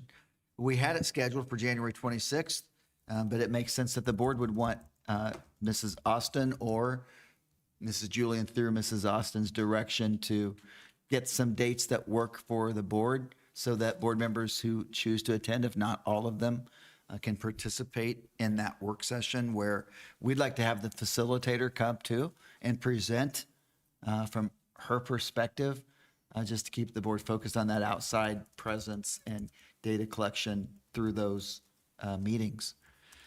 And then from there, the board will have information to make an informed decision regarding a policy related to transfers. A reminder that school is not in session on Monday, January 19th, in observance of Martin Luther King Jr. Day. And I'm going to have Mrs. Roth at this time conclude the what'd I say? Mrs. Roth. Did I say Mrs.? Okay, Mrs. Kroc is going to present on accounts payable and fund reports, and then we'll open it up if you guys have questions. Thank you. I could have her read it, that's fine. Could you pass that on to Mrs. Roth, please? Claims for the period of December 4th through January 2nd total $8,614,486.22, including regular corporation expenses and the Wabash Valley Education Center expenses. Please note that this period of time includes our debt service payments, which are due in June and December annually. Of this amount, $2,926,948.87 were paid towards wages, salaries, and benefits. I provide the final fund report for November 2025 in your board packets. Total cash on hand in all funds was $29,488,558. The education fund had a cash balance of $7,815,371. The December 2025 fund report is preliminary as we are still conducting year-end processes. Cash flow through the month of November showing the flow of revenue and expenses for the education referendum and operations fund is also included in your packets. All right, Daisha. For Dr. Greiner. Okay. How many participants do you have signed up for each focus group? I'm going to look to Mrs. Roth because she's got access to that data. I know it was 65 in one virtual and I think around 75 in another. That may have changed at the very end. And then teachers, I think that's changed some too. Oh, she's going to pull it up right now for us. And No, we'll give that's you a rough guesstimate. My understanding is if the numbers got high, we were going to make it smaller because 65 people, not even every person can make one small comment, let alone answer all those questions. So there's how is it? there's a process that they follow to collect the information, and then she's if she does it similar to the way that Adam did it, he collected in group and then reported out and then took comments. Is that correct? Yeah. So if it's determined there needs to be more, I don't recall saying that, but if we want to break it down, we I just could. had thought in the last meeting when we talked about this, that was a concern that I had brought up was when you have 65 people show up, to me, that shows you have a lot of people that want to be heard. And how does one consultant who's supposed to be gathering information hear from 65 people? So to me, that's concerning that we're going to have community members not feel heard when it's over and consider what would be options so that they all do. Do we have say, if you didn't get heard, we'll have a future listening session? I don't know, but those numbers are very high for a virtual session for everyone to feel heard. So give us the answers first and then, or the answer to the question regarding numbers. And then we're meeting with with the consultant tomorrow to talk about the questions and the process that she's going to follow, and we can raise that question. But what are the numbers, Mrs. Roth? Thank you. Also, while you're doing that, in the virtual meeting, that's what the Q&A box can be used for. So there'll be plenty of opportunity for people to put in their input there. May I say something? Sure.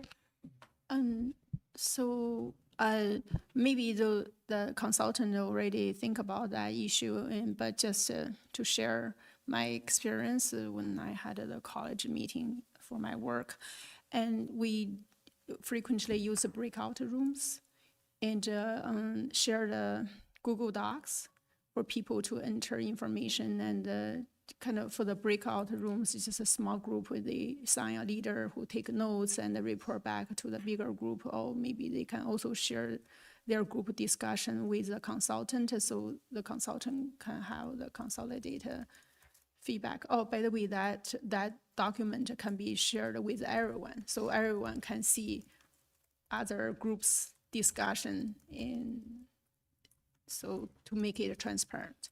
I appreciate that, Dr. Yen. We will absolutely bring that up when we talk about the numbers and express the concern that we want to make sure that the board wants to make sure all voices are heard. That's kind of what I was envisioning regarding a breakout group. But you're right. The technology would allow them to go off into a group and collect that information. So we will have that discussion tomorrow and figure out how we're going to ensure voices are heard. Rachel? But I think Dr. Yen was going to make another comment. Just very quick, maybe I missed it, but I signed up for one of the meetings for the public, but it only allowed us to sign up for one. Will we get the Zoom link for the other public, the public meetings? So for us to be listeners in those sessions, if we want to. I think that any board member that signed up, they got an invitation to that one. Is that correct? The invitation. Can you turn on your microphone, please? I'm sorry. The invitation with the information for tomorrow's meeting was sent out today to anyone who signed up.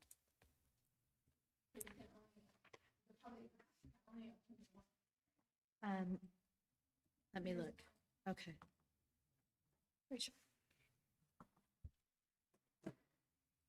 Dr. Rayner, I know that initially we had hoped that Adam would be able to continue on because we were very pleased with his services and that you went out to solicit this other group.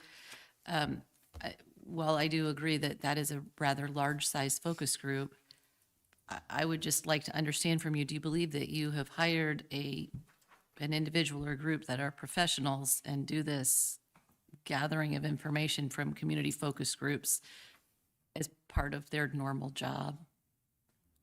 I believe that we can express the things that we're talking about right now, and together we'll make a decision that meets the board's needs. But I think the question I'm asking you, and maybe I'm not being direct enough, but are the people that you have hired to do this competent?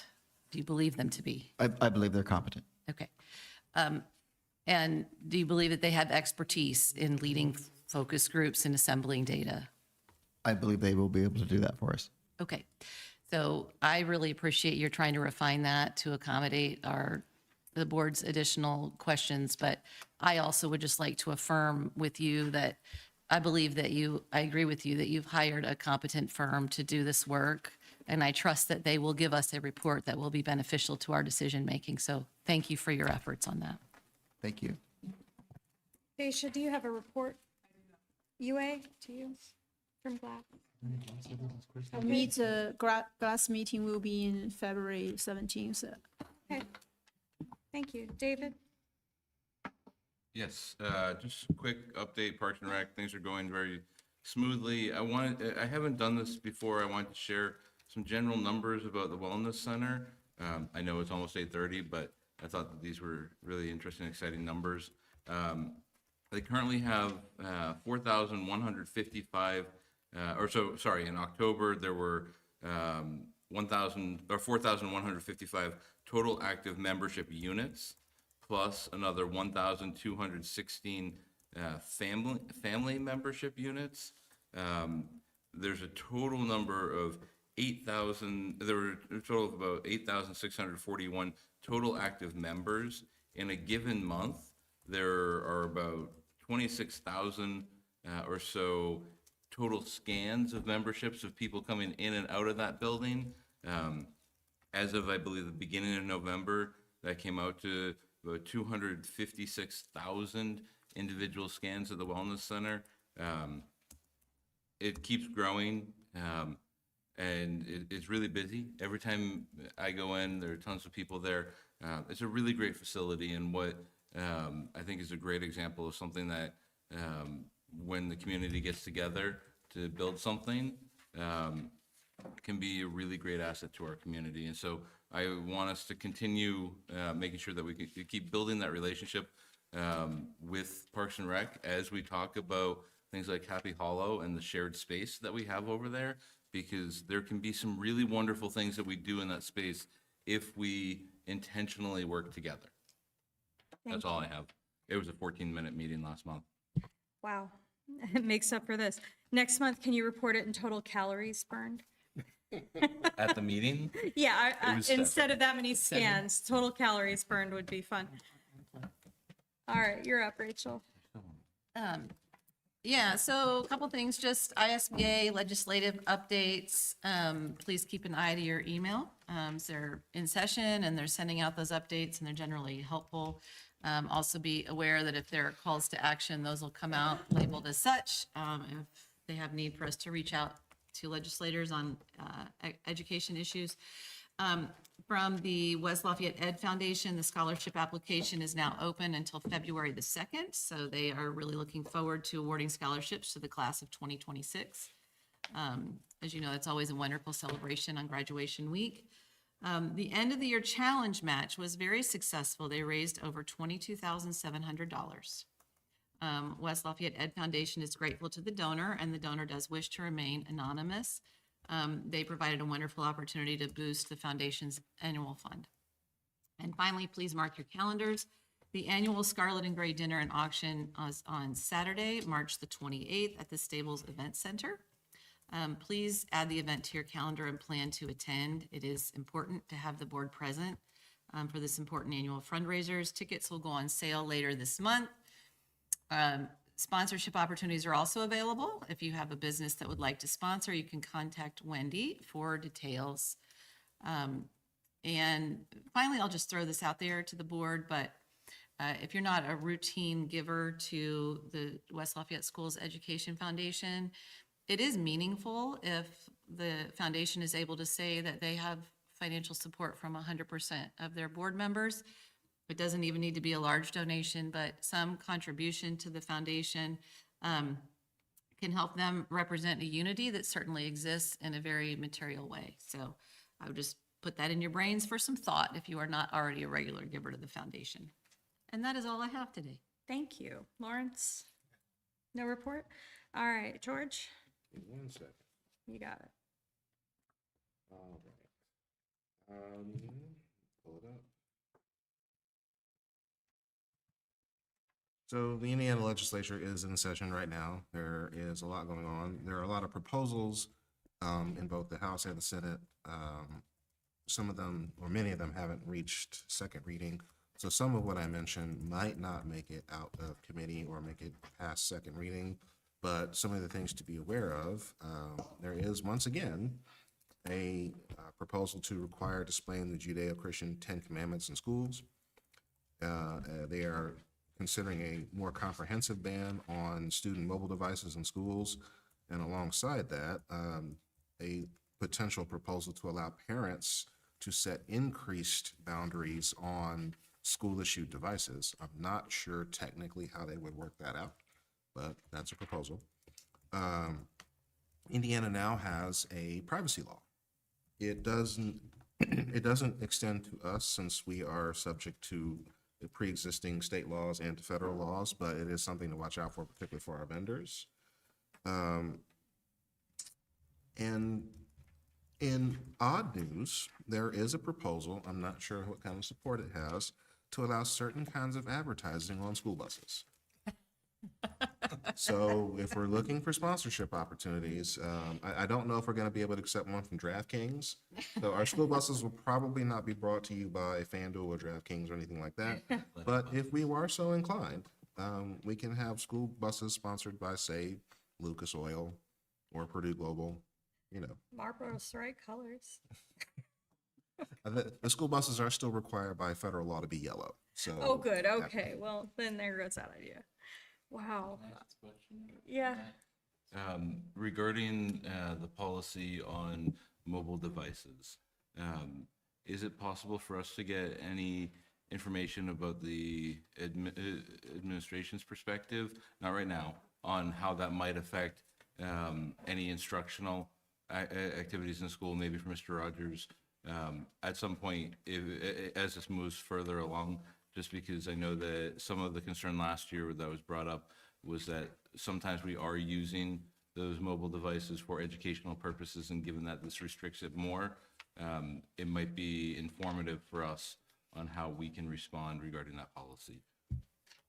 Before you do that, Sean, I want to say, part of that proposal, and I didn't say it to save time, but since you asked, part of that proposal, and I don't know if it came out of the House or the Senate, was to start having schools issue certain mobile devices. I don't think they're going to require us to issue phones.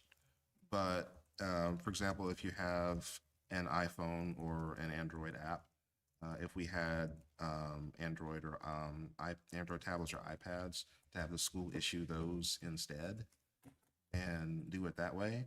I don't know how much traction that proposal has, but it is something that they considered. That sounds an awful lot like an unfunded mandate, George. Is that how you would interpret that? I mean, you live in Indiana, you should be used to that by now, right? As Dr. Griner mentioned, we'll send out a request to find a time that Sherry Switzer, the coordinator, can meet with us, and the meeting will be on YouTube if any board members are unable to attend. If anyone has any questions for me, I'd be happy to carry those to the meeting on your behalf. Board teacher discussion was canceled in December, and I was unfortunately unable to attend the redevelopment commission meeting last month due to illness. Our next meeting will be on February 9th, as I mentioned earlier, a work session at 5 if we need it, and the regular meeting at 6. And with that, I move that we adjourn. Is there a second? All right, thank you. We are adjourned at, no, we don't. Do we really? I have so many damn buttons. All right, there, vote. Great, we're still adjourned at 8:33. And then we're moving on to our next board finance. Oh, you're kidding me. Oh, and we're back. And we're back. Lawrence, that one's you. So there you go. You need a little gavel tapper too. Yeah, probably. Now it's, Oh, you got to turn on your mic though. okay. So it's 8:34, Monday, January 12, 2026. It's the annual meeting of the Board of Finance come to the order now. All board members are members of Board of Finance. So we will have start our meeting. And the first thing on the business is select the officers. And the first things we'll select the president for the upcoming years. So I may need nominations. I nominate you, Lawrence. Okay, okay. So do we have any other nominations? Nope, you're stuck. Okay, and then we just, we can roll call just from Daisha, and then we can do. You want me to do the vote? Vote is okay, yeah, let's do the vote. There you go. Okay. I have the score at 7 out of 7, so you're good. Good, thank you. Mhm. 7 out of 7. So, Mr. Wang, elect again as a president of Board of Finance. Okay, so next one will be the election of secretary for Board of Finance. So any nominations? I'll nominate Daisha to continue. I'll second. There comes the vote. Any other nomination? Do you accept? She has to accept the nomination. Oh, do you have to accept it? Okay. Okay, Typically, yeah. I mean, well, let's just vote.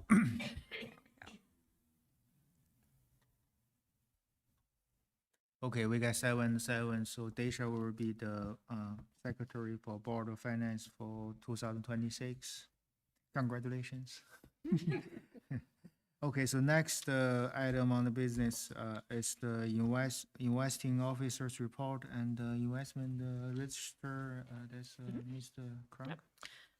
The school district holds accounts with Huntington National Bank and had investments through Huntington Trust in 2020. Sorry, my eyes are getting old, so.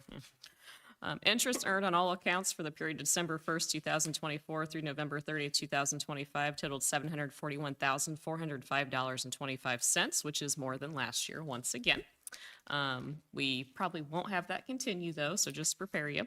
A breakdown of monthly interest in all accounts is included in your board packets. Currently, the district has 7 certificates of deposit and 1 treasury bill that will mature over the next 2 years with interest rates from 3.67% and 5.1%.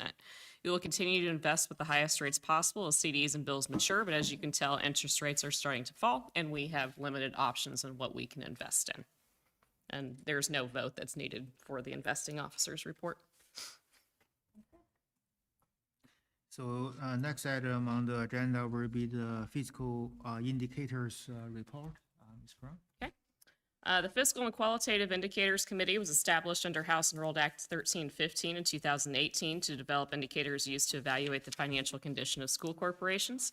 Indiana Code 51378 requires Indiana school corporations to present the report on these indicators for review by the board at the public board meeting in January when the Board of Finance convenes. Fiscal indicators I'm sharing this evening are located on the Distress Unit of Appeals Board's website under the Fiscal Indicators section. Everybody has a report that looks almost exactly like this, just different data. I'd like to draw your attention to the first graph, outlines average daily membership, or ADM, for the school corporation, showing both the fall count and the spring count. These counts are what our school tuition support funding from the state is based upon. The graph shows data through the 2024-2025 school year. As you can see, the ADM increased slightly from 15-16 through the 18-19 school year and has leveled off and decreased since. Please also remember the ADM does not include students receiving educational services at West Lafayette from other districts. Moving on to the second indicator. Second indicator was new last year and shows the demographics of our ADM students broken down by free reduced lunch, special education, and English language learner percentage. While they added it new last year, they didn't update it for this year. So it's still the same as it was last year. So yeah, it's still through 23-24. The state has not updated the indicators at this time to reflect the 24-25 school year. The third indicator graph shows year-end fund balances across all different types of funds. Notice the bright green and light pink for federal funds typically run in the negative as they are reimbursement funds. Overall, the school corporation maintains appropriate and healthy cash balances in its funds to maintain operations if there were ever an emergency. We expect there to be an overall decrease in fund balances of our major budgeted funds for the 2025 calendar year after completing year-end. So when I talk about the major budgeted funds, that's what we talk about during the budget workshop. So the education fund, the operations fund, the referendum fund, the debt service fund, okay? The fourth indicator graph shows the annual deficit or surplus for the district for all funds. Total revenue is indicated in the first column. Total expenses are shown in the second column, with the third column showing the difference between the two. As a whole, the school corporation ended 2024 with a surplus across all funds, due in part to the healthy cash balances that we maintain. Please remember that this includes all funds, including federal funds that typically run in the negative. The fifth indicator shows the combination of budgeted fund cash balances, the education operations referendum and rainy day, with the exception of debt service, as compared to total expenditures in those funds. The absolute minimum percentage for the industry is 8.3%, or the equivalent of 1 month of expenses. More acceptable industry standards call for 3 months to even 6 months worth of expenditures as a cash balance. School corporation has historically done a great job conserving cash for emergencies, especially since we have a referendum fund. The sixth indicator graph shows revenue by type for each calendar year. As you can see, total revenue has seen a slight increase over the years, with a small decrease in 2022 due to the federal stimulus funds ending. The largest section in blue, state revenue, has remained fairly steady over time.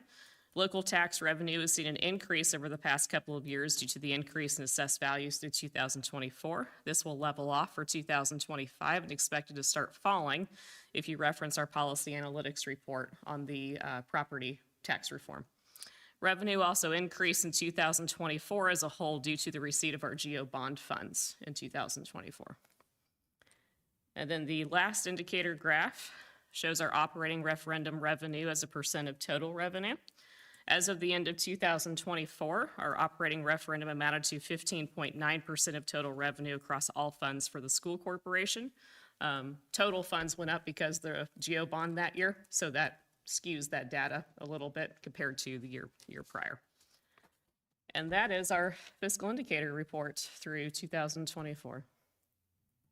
Yeah, thank you, Ms. Crank. Anybody have questions regarding the? Wildly exciting. I have a quick question regarding that deficit or surplus. I understand that's the 2020 24 we have pretty nice surplus. That's great. And I also understand for 2025 we are not finalized yet. So can you have a kind of estimations for this 2025? I expect that percentage will go up for 2025 because we didn't add any geo bond. We're talking about the referendum fund, correct? No, I'm sorry, which one? the fund balance, deficit or surplus or deficit. Yeah, this graphic. So I see this we have pretty nice surplus for 2020. Okay, it's the annual 24. deficit and sorry, I'm not thinking clearly yet. Let me go back and look at my notes. The annual. And so that's for all funds. So that includes our self-insurance fund, and a lot of other everything, funds that typically have a cash balance. Yeah. It won't be as big of a surplus, might possibly be a deficit. I haven't finalized everything yet to be able to tell you that. Yeah, their estimate according. And the Is it right? budgeted funds, we will have a decrease. Yeah, so you think we may still have some surplus? Okay. Okay, thank you. Anybody, any other questions? No, and then we have no other business, so I need a motion to adjourn Make it. a motion to adjourn. Okay, let's vote. You got it. Okay, 7:00. So now we are adjourning our annual